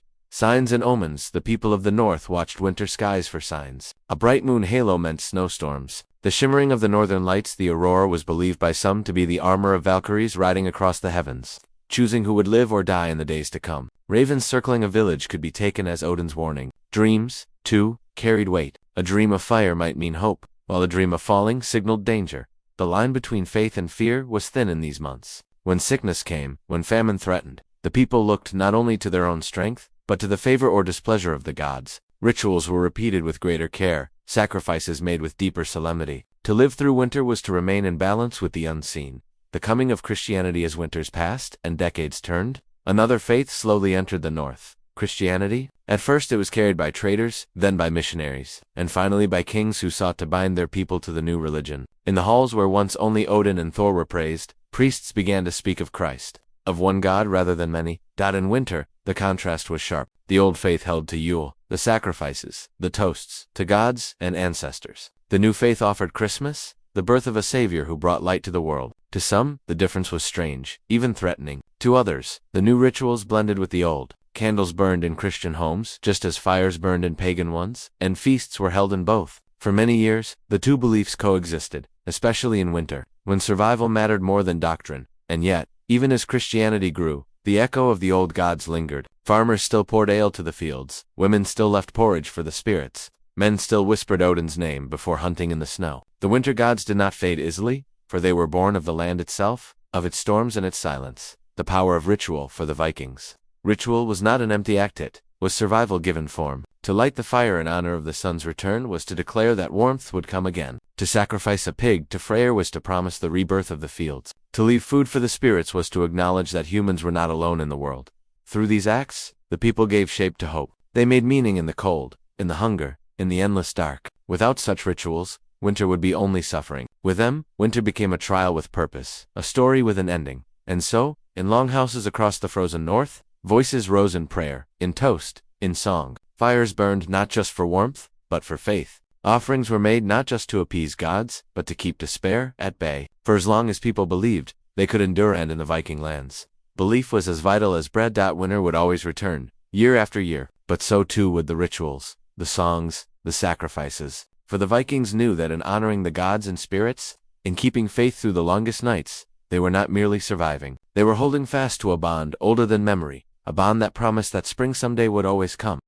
The bonds of family and kinship. The fire crackled in the hearth, its glow casting soft light on faces gathered close. Beyond the hall's thick timber walls, the world lay frozen, the wind dragging icy claws across the land. But inside, warmth lingered not only from the fire, but from the closeness of family, from the bonds of blood and kinship that held the Viking world together when the nights stretched endlessly. In the north, winter was more than a season. It was a test, one that no single man or woman could endure alone. Survival depended upon fathers and mothers, brothers and sisters, children and cousins. It was in the web of family that strength was found, in loyalty that hope endured. To understand how the Vikings survived their longest winters, one must understand the bonds of kinship. The hearth as the center. At the heart of kinship stood the hearth. The fire was more than phlegm, it was the symbol of family, the living spirit of the household. Around it, families gathered at dawn and dusk, sharing food, telling stories, whispering prayers. Its smoke carried offerings to gods and ancestors alike. To let the hearth go cold was unthinkable. It meant more than hunger. It meant a break in the bond of kin. Women guarded the hearth with care,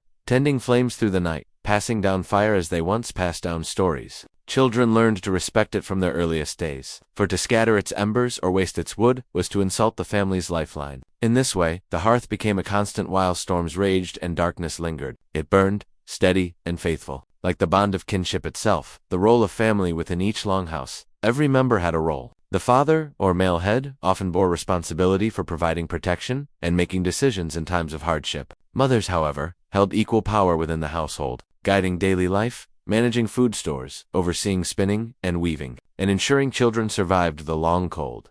Sons and daughters contributed as soon as they were able. Young boys learned to fetch firewood, feed animals, and mend tools. Girls learned the skills of their mothers cooking, sewing, preserving food. Grandparents, too, played their part. Their wisdom carried weight, and their stories of ancestors gave meaning to long nights. Even the frailest elder had purpose, teaching children sagas or guarding the memory of kin long gone. Each person's role mattered. In winter, waste or laziness could mean death. But when each worked for the good of the family, the whole could endure. Kinship beyond the household family stretched beyond the longhouse walls. Kinship bound together clans, villages, and entire regions. Cousins and uncles, aunts and in-laws all were part of the web. In times of plenty, such ties meant shared feasts, gifts exchanged, marriages arranged. But in winter, when food thinned and storms raged, kinship could mean the difference between life and death. When one household's stores ran low, kin were called upon to share. Livestock could be lent, grain divided, firewood carried across snow. Debts were made, and debts remembered. But these were not mere transactions, they were sacred acts of loyalty. To abandon kin was shameful. To honor them was a source of pride. This system of obligation extended to the law itself. In disputes, kin stood beside each other at the thing, the gathering of free men to judge wrongs and set fines. If one was wronged, the whole family sought justice. If one owed wergold, the payment for a killing, the family paid it together. Through these bonds, society held firm, even in the harshest season. Feasting and storytelling when darkness ruled. Families turned to stories. Around the fire, sagas of heroes and gods came to life. Elders spoke of voyages to distant lands, of battles fought, of ancestors whose names carried honor. These tales were more than entertainment. They were threads tying the living to the dead, teaching children who they were and what was expected of them. Feasting, too, bound families closer. Even in winter, when food was scarce, families came together to share what they had. Salted meat, dried fish, bread baked from stored grain. These were laid out in careful measure. On nights of celebration, mead was poured, and cups were raised in toasts, not only to the gods, but to family itself. In such moments, bonds of kinship shone brighter than the firelight.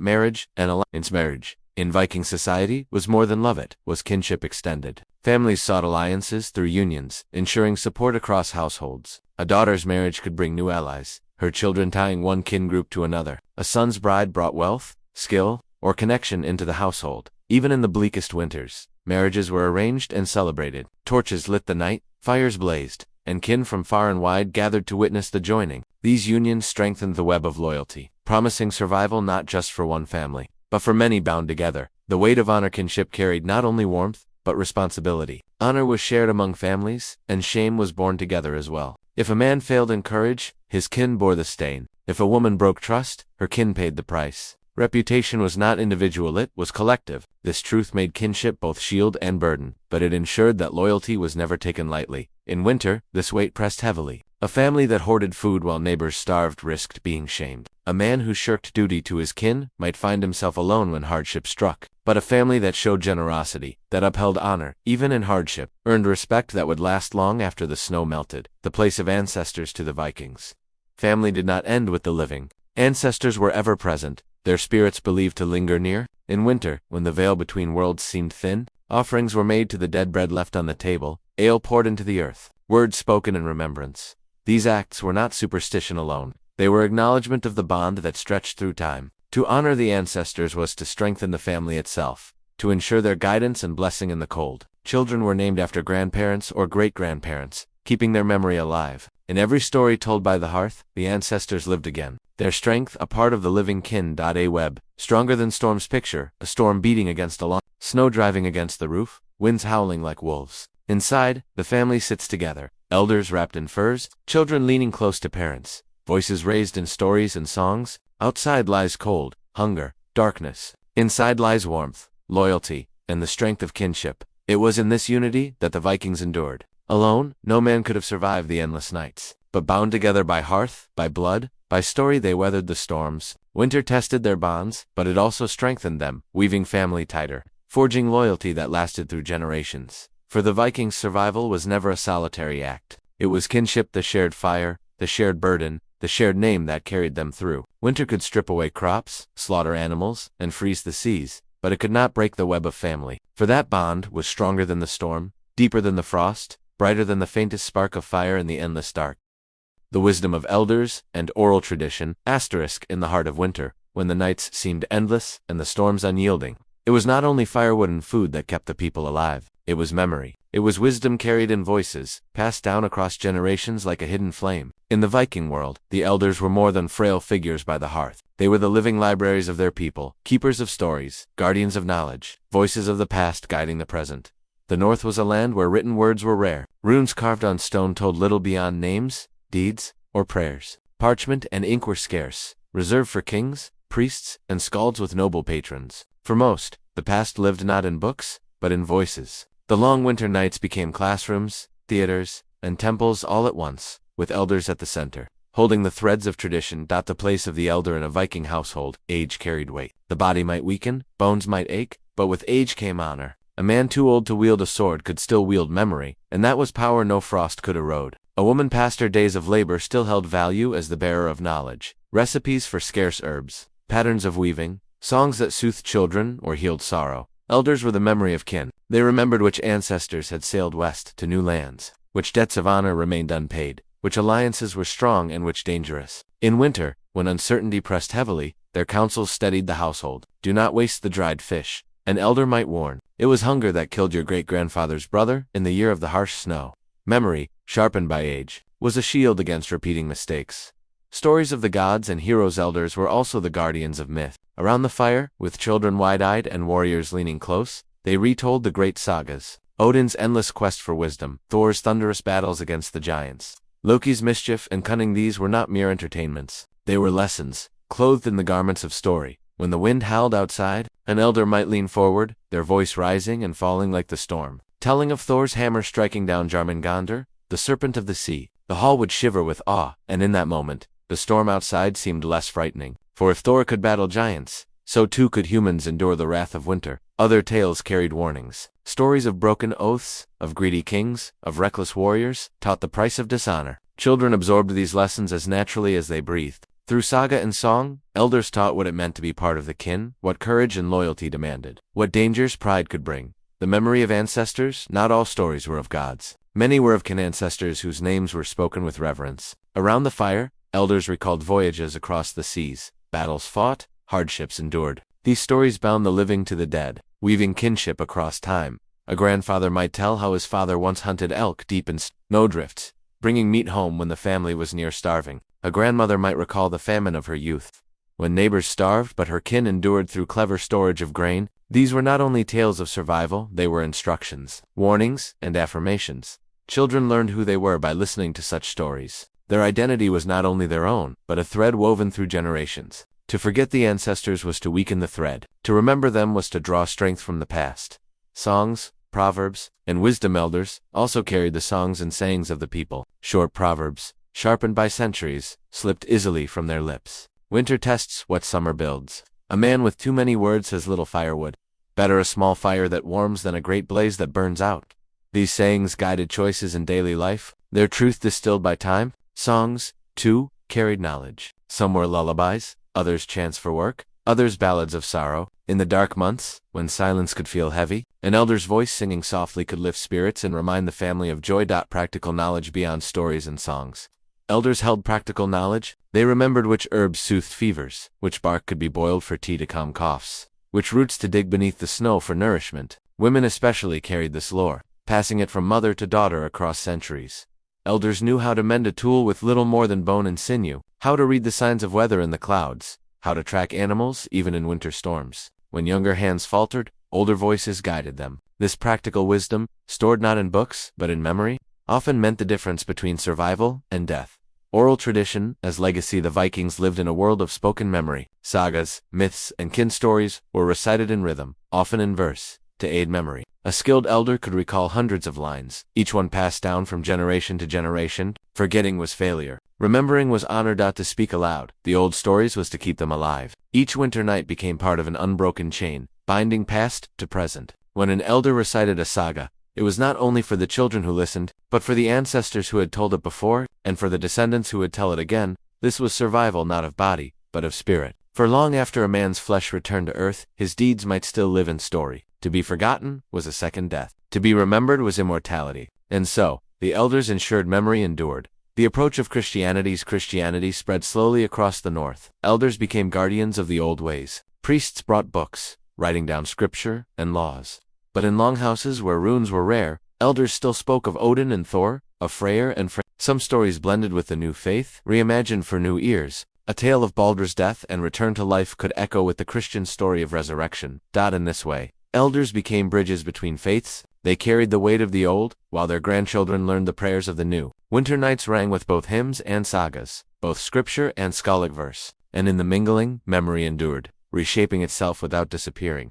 The living flame of memory. Imagine a Viking hall in midwinter. Snow beats against the roof, the wind whistles through cracks in the timber. The hearth burns, steady and warm, casting flickering light upon gathered faces. At the center sits an elder, their hair white, their voice strong despite the years. Children lean close, eyes wide, as words pour forth of gods, of kin, of wisdom shaped by time. Warriors listen, silent, as sagas remind them of honor. Women nod, remembering the truths their mothers once told them.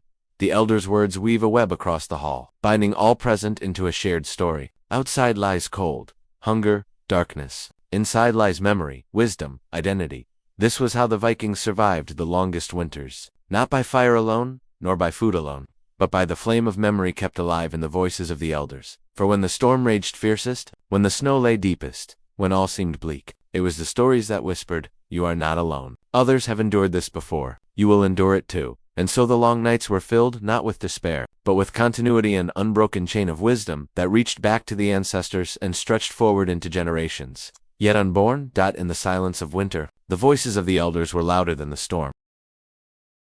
Dreams, omens, and the unseen world. Winter nights stretched long and silent over the Viking lands. The wind whispered across frozen seas, the snow pressed heavy upon rooftops, and the forests seemed to hold their breath beneath a blanket of frost. In this world, where darkness reigned for much of the day, the Vikings turned to what they could not see, what they could not always explain. Dreams, omens, and the unseen powers of the world were as real to them as snow and fire, guiding their actions, shaping their fears, and offering glimpses of fate hidden beneath the winter sky. The northern world was alive with spirits and signs. It was believed that unseen forces walked the frozen land, that ancestors lingered near hearth and hall, and that gods observed every deed. For those who lived under such beliefs, paying attention to omens and dreams was not superstition, it was survival. A misinterpreted sign might lead to disaster. A heeded warning could save life and home. The language of dreams were considered windows into the unseen. From the moment a child fell asleep on a first-strewn bench, it was thought that the mind might wander where the gods or spirits guided. Warriors dreamed of battle, sometimes seeing the faces of enemies before encountering them. Hunters dreamed of tracks in the snow that later proved real. Women dreaming of fire might interpret it as warning of sickness or blessing of warmth.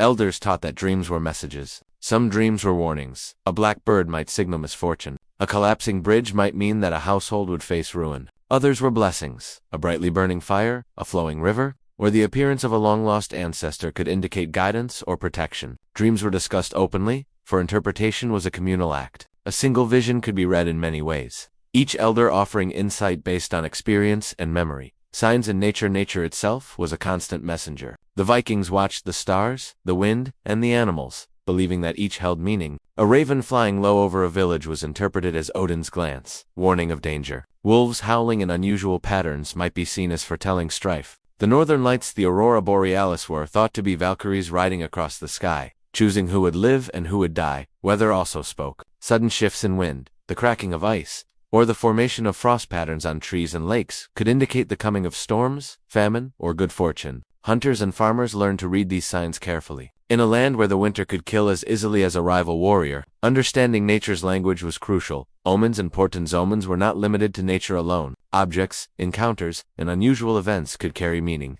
A spilled cup, a misfired arrow, or an animal behaving strangely could all be taken as messages from the gods or spirits. The Vikings did not see these as random. The world was full of intent, if one only knew how to read it. Some omens were interpreted communally. If a ship returned with damage, if livestock behaved oddly, or if a stranger appeared at the longhouse during a storm, elders and scouts would debate their meaning. The household might change its plans, postpone travel, or hold a ritual to ward off misfortune. Life in the north was intertwined with these subtle signals. Ignoring them was unwise. Rituals of protection to counter misfortune. Rituals were common. Charms, incantations, and small sacrifices were made to ensure the household's safety. A string of herbs might be hung near the door to ward off spirits. Offerings of food or mead were left for ancestral spirits. The vitir, or local lands, even minor acts, such as tracing runes on doorposts or sprinkling salt around the hearth, were believed to strengthen the home against unseen threats. Rituals were not mere superstition. They were actions that helped people feel in control when the world outside seemed merciless. In a frozen, silent landscape, even a small ceremony could restore confidence, ensuring that the household acted with order rather than panic. Dreams as guidance for survival. Dreams and omens often influenced practical decisions. A vision of a frozen river might prompt a hunter to choose a different route. A dream of a storm could lead the household to fortify the longhouse, to ration food more carefully, or to postpone a journey. These interpretations were trusted, for generations of observation had taught the Vikings that the unseen world often mirrored reality. The most respected interpreters were elders, especially those with long experience of winters and knowledge of the gods. They combined observation with intuition, reading subtle signs, comparing dreams with past events, and advising accordingly. Their counsel often determined whether a household survived or struggled through the long months. The role of scalds and seers carried special importance in interpreting the unseen. Some could read omens in the flight of birds, the ripple of water, or the arrangement of clouds. Others were known to receive visions during sleep, then convey them in song or verse. Their words were not lightly dismissed, for the community believed that the unseen world often spoke through these gifted individuals. Even warriors, accustomed to steel and battle, sought the advice of seers before journeys or raids during the winter. A vision of danger might postpone an expedition, while a dream of victory might embolden men to act. Faith in such guidance was practical as well as spiritual. It reduced risk in a world where error could be fatal. Fear and respect the unseen world inspired both awe and fear. Spirits of the dead, elves, trolls, and other beings could bless or curse, depending on how humans behaved. Children were warned to respect forests and frozen lakes. To mock spirits was to invite misfortune. Adults, too, acted with caution. Even the bravest warriors feared the consequences of offending unseen forces, for they knew that winter magnified danger and that mistakes could be costly. yet fear was balanced by respect. The Vikings believed that acknowledging the unseen, rather than challenging it, allowed them to coexist with it. Offerings, prayers, and rituals were acts of harmony, maintaining balance between the mortal and spiritual realms. The blend of old faith and new as Christianity slowly spread into Viking lands. Interpretations of dreams and omens sometimes blended with new beliefs. Priests encouraged prayer and confession, while the old ways persisted in households that honored Odin, Thor, and Freyr. Some dreams were explained as messages from God rather than spirits. Some rituals adapted Christian symbols while retaining older forms. This blending allowed survival of old knowledge while accommodating new faith. Families might leave mead for ancestors and also light candles for Christ. The unseen world remained active in Viking thought, even as the framework of interpretation shifted. The winter nights alive. Imagine a long house in the dead of winter. Snow hammers against the roof. Wolves howl in the distance. Inside, a skald speaks softly of dreams received the night before, a shadow moving across a frozen lake, a crow perched atop a ridge, a sudden crack in the ice. The household listens intently. They move cautiously, fortifying the hall, checking food stores, preparing for storms. Outside, the world is silent, white, and endless. Inside, the unseen world is alive, guiding, warning, and teaching. In dreams and omens, in visions both terrifying and comforting, the Vikings find knowledge and direction. Without these insights, winter might crush them. With them, they endure. The unseen world was as real as the snow and ice, as vital as firewood and food. Dreams and omens were not indulgences, they were tools, ways of reading the hidden currents that shaped life and death. In the frozen north, to ignore the unseen was to court disaster. To respect it was to survive. Winter could be merciless, but through vigilance, faith, and the wisdom of the unseen, the Vikings navigated its darkness. Dreams, signs, and omens were threads woven into the fabric of life, connecting mortal deeds with the hidden forces that governed the world. In this way, the long nights were not only endured, they were understood, guided by visions, and illuminated by the subtle wisdom of the unseen. Raiding, trading, and gathering resources in winter in the north was a season of endurance. Yet it was also a season of strategy. While the snow lay thick upon the ground and the rivers froze solid, life could not pause. The Vikings, resilient and cunning, knew that survival required more than fire and hearth. It demanded planning, resourcefulness, and sometimes daring action beyond the safety of their long. Food, timber, and other necessities had to be gathered. Trade networks had to be maintained. And in the harshest winters, when the stores ran low, raiding became not only a pursuit of wealth, but a critical means of survival. The preparation for winter began months in advance. Grain was stored in pits, lined with straw, salted fish hung from rafters, and dried meats were stacked in the lofts above the hearth. Furs and hides were carefully preserved, clothing patched and reinforced, boots treated to endure deep snow. Yet, no matter how meticulous the planning, the unpredictability of winter could stretch stores beyond capacity. A season harsher than usual could push a household to the limits, and even the strongest kinship networks sometimes fell short. In these times, survival demanded movement beyond one's home. Travel in winter was perilous, yet vital. Frozen rivers and lakes offered temporary highways for sleds and small boats drawn across ice, connecting settlements that would otherwise be isolated. Men and women moved carefully, carrying food, tools, or trade goods. They monitored weather patterns, read the snow for hidden dangers, and respected the unseen forces that were believed to roam the land. Every journey was measured in risk versus reward, for the cold could kill as swiftly as a rival warrior's blade. Trade was a lifeline. Even in winter, merchants and travelers braved the elements to maintain connections. Salt, a precious commodity for preserving food, moved along frozen roads. Timber, iron, and tools were exchanged between settlements. Exotic goods, spices, cloth, and ornaments sometimes reached the northernmost villages, carried by traders who had learned the routes well enough to survive storms and hidden ice. These exchanges were not only practical but reinforced alliances, weaving distant communities together in a network of mutual support. Yet trade alone could not always sustain a community. In times of extreme scarcity, raiding became a calculated necessity. Raiders traveled in small groups, using knowledge of the land, stealth, and surprise to their advantage. Winter offered unique opportunities.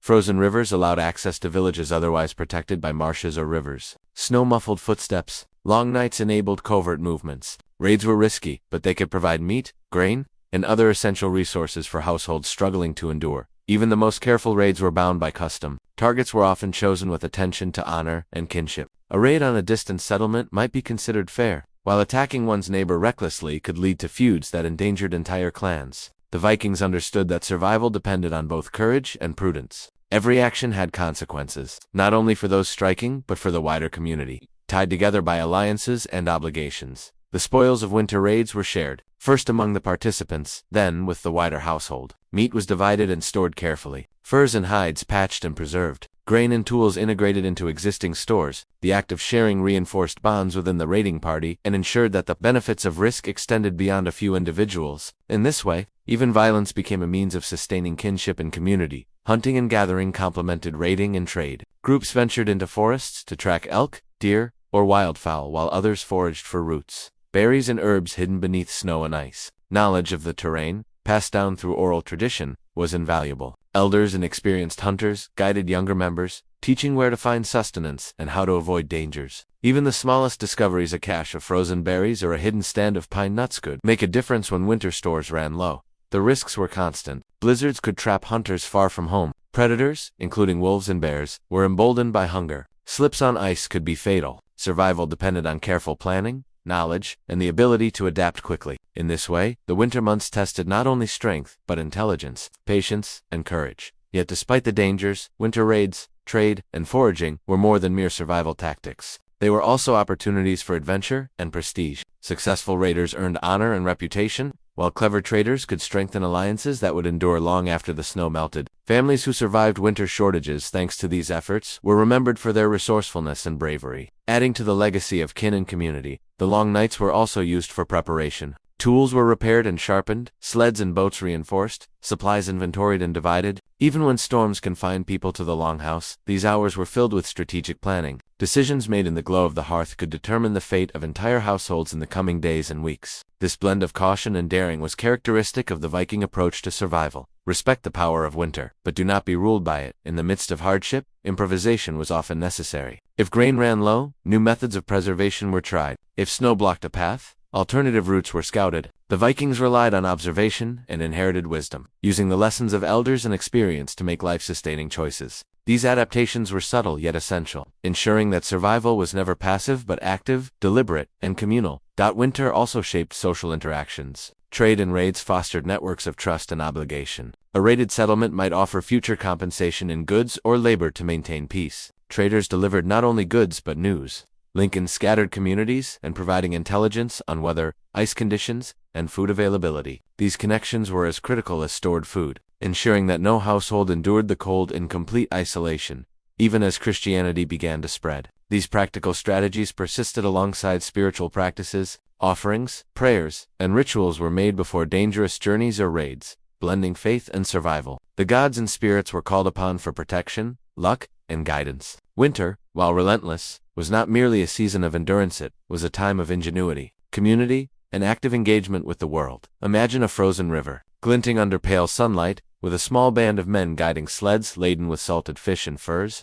Wolves stalk the outskirts of the forest, snow crunches underfoot, and the wind bites sharply. The leader raises a hand, signaling caution, as a trader approaches from the other side, bringing timber and grain. Tonight, they will share stories, exchange goods, and plan the coming weeks. In a distant village, another party sets out, raiding carefully, returning with meat that will feed a family through the worst storm yet to come. Winter was a challenge, yes, but it was also a canvas for strategy, courage, and cooperation. The Vikings understood that survival required balance, risk and caution, planning and improvisation, faith and action. Raiding, trading, and gathering were not only about sustenance, they were about asserting agency in a world dominated by cold and uncertainty. By the end of winter, those who had navigated the season successfully were not merely alive, they were strengthened. Kinship ties were reinforced through shared endeavor. Knowledge of the land and its hidden dangers had deepened, and the bonds of trust and obligation had grown. Each winter honed resilience, skill, and community, ensuring that the Vikings could face not only the next season but the generations to come. In this way, raiding, trading, and resource gathering were intertwined with survival, culture, and identity. Winter demanded ingenuity, courage, and unity, and the Vikings rose to meet it with all the tools at their disposal: fire, skill, knowledge, and a network of kin and allies. Through these practices, they turned the harshest months into a proving ground, a testament to the strength of their people and the depth of their endurance. The triumph of spring, renewal, reflection, and celebration. The wind softened. The ice began to crack along the rivers. Snow retreated slowly from the hillsides, revealing the first stubborn shoots of green. For months, the Viking lands had endured a seemingly endless winter: blizzards, frozen seas, nights so long that even the bravest hearts could feel despair. But now, at last, the season's grip loosened. Spring had arrived. The long darkness had tested the strength, courage, and ingenuity of every household. Families huddled around the hearth, kinship networks had sustained communities, elders' wisdom had guided decisions, omens and dreams had warned of dangers, and the daring feats of hunting, trading, and even raiding had carried essential sustenance across frozen lands. Each trial had left its mark, but the people emerged resilient, wiser, and stronger. Spring was a time of reflection. The Vikings, in their quiet moments, considered what had been endured. They thought of those who had survived and those who had not. Fires burned longer and brighter, meals were shared more fully, and songs rose once again, not only in praise of gods and ancestors, but also in celebration of human perseverance. The hardships of winter had reminded them of life's fragility and of the power inherent in unity, courage, and resourcefulness. Returning to the landfields once buried under snow began to show signs of life. Frozen soil softened, rivers flowed freely, and forests echoed with the calls of returning wildlife. Farmers, guided by generations of experience, moved quickly to plant and tend the land. Seeds saved from the previous harvest were sown with care. Grazing animals were released from winter pens, their strength preserved through careful feeding and attention. Hunting and foraging shifted with the seasons. Game moved toward thawed valleys, and fish returned to rivers as the ice melted. Families ventured further afield, replenishing stores, and preparing for the next winter with lessons learned from the last. What had been scarcity in winter became abundance in spring, but this abundance was earned, not given. Every crop, every animal, every meal was a reward for patience, planning, and resilience. Celebration and renewal. Spring was also a season of celebration. The harshness of winter gave way to festivals, feasts, and rituals that honored both survival and renewal. Fires were lit to welcome the sun's return, echoing the Yule flames of the past, but now in a new light symbolizing rebirth, warmth, and life. Food, once carefully rationed, was shared more freely, with families and neighbors gathering to enjoy abundance together. Songs of gods, ancestors, and heroes filled the halls again. Children, who had grown and learned through the long winter, took part in these celebrations, performing songs and telling stories passed down by elders. These acts reminded everyone that survival was not only about food and warmth, it was about preserving culture, memory, and identity. The spring festivals were as much about honor and kinship as they were about relief from the cold, reflection on hardship amid the revelry. There was also quiet reflection. Elders reminded the community of the trials they had overcome, the lessons learned, and the mistakes avoided. They spoke of storms weathered, of paths navigated carefully, and of choices made under pressure. These reflections were instructive, ensuring that knowledge gained during winter was not lost but carried forward. Stories were retold, not only of gods and heroes, but of real people, hunters who found food against the odds, families who supported each other in scarcity, and traders who braved snow and ice to keep distant communities connected. These stories became part of the living memory of the people, woven into the fabric of spring celebrations as both warning and inspiration. Strengthened bonds. Surviving the winter strengthened bonds between kin and community. Families who had endured hardship together now celebrated together, their loyalty and cooperation tested and proven. Neighbors who had shared food, tools, and knowledge during the dark months were bound by gratitude and trust. These relationships formed the bedrock of Viking society, ensuring that communities were resilient not just in the present, but for generations to come. The cycle of seasons emphasized interdependence. No household thrived in isolation. Winter had demanded collective effort, and spring rewarded it. Every smile, every shared meal, every toast to the gods and ancestors reaffirmed the ties that had kept everyone alive. Through hardship came unity, and through unity came life renewed. The continuity of faith. Too, found renewed expression in spring. Offerings made to the gods and spirits during winter were acknowledged with gratitude, and new rituals celebrated the promise of growth and abundance. Families might leave gifts for the spirits of the land or perform rites to honor ancestors who had guided them through the cold. Even as Christianity spread across the north, the blending of old and new rituals was apparent. Candles were lit in homes alongside Yule fires. Prayers were spoken to both Christ and Odin, and festivals honored both tradition and faith. This continuity ensured that while the world changed, the guiding principles of respect, remembrance, and protection endured. The cycle of survival. Spring was not simply an ending, it was the beginning of a new cycle. Preparations for the next year began, even as celebrations unfolded. Fields had to be sown, tools repaired, and homes readied for the inevitable return of winter. But the lessons of the previous months guided every action. Elders' wisdom, the knowledge of kin, and the practical experience of survival all informed decisions, making the next winter a little less uncertain, a little less harsh. The Vikings understood that life was cyclical. Winter tested strength and endurance. Spring restored life and taught lessons. Summer offered growth and abundance. Autumn warned of scarcity and prompted preparation. In every cycle, survival depended on awareness, courage, skill, and community. This rhythm of seasons, mirrored in both nature and culture, defined the Viking way of life. Hope and renewal amid melting snow and budding trees. hope flourished. Children played in thawing streams, animals roamed freely, and families rebuilt stores, hearts, and spirits. The hardships of winter were remembered, but they did not weigh down the present. Instead, they became the foundation upon which life could continue.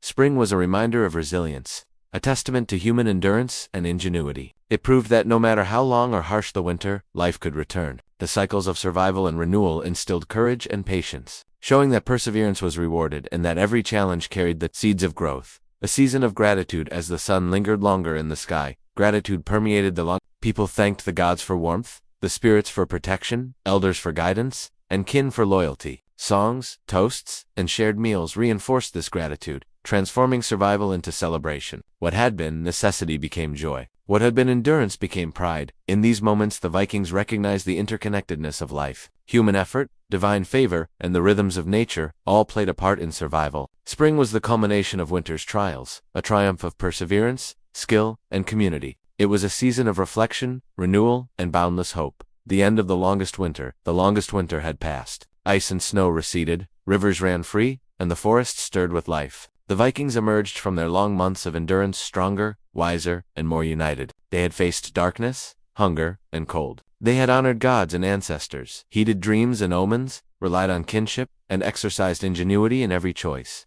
And now, with the warmth of spring returning, they could celebrate survival itself. This triumph was not merely survival, it was life reaffirmed. It was a testimony to human courage, community, and faith. The challenges of winter had honed resilience, and the arrival of spring was proof that perseverance had prevailed. In every fire rekindled, every seed sown, every song sung, the story of endurance was written anew. And so, the cycle continued. The long nights would return, storms would rage again, and winter would test the Viking lands once more. But the people had learned, adapted, and endured. With each passing year, they grew stronger, their traditions deeper, their bonds of kinship and community firmer than ever. Spring was not just a season, it was the reward for endurance, the celebration of life, and the promise that no winter, however long, could ever extinguish the spirit of the Vikings.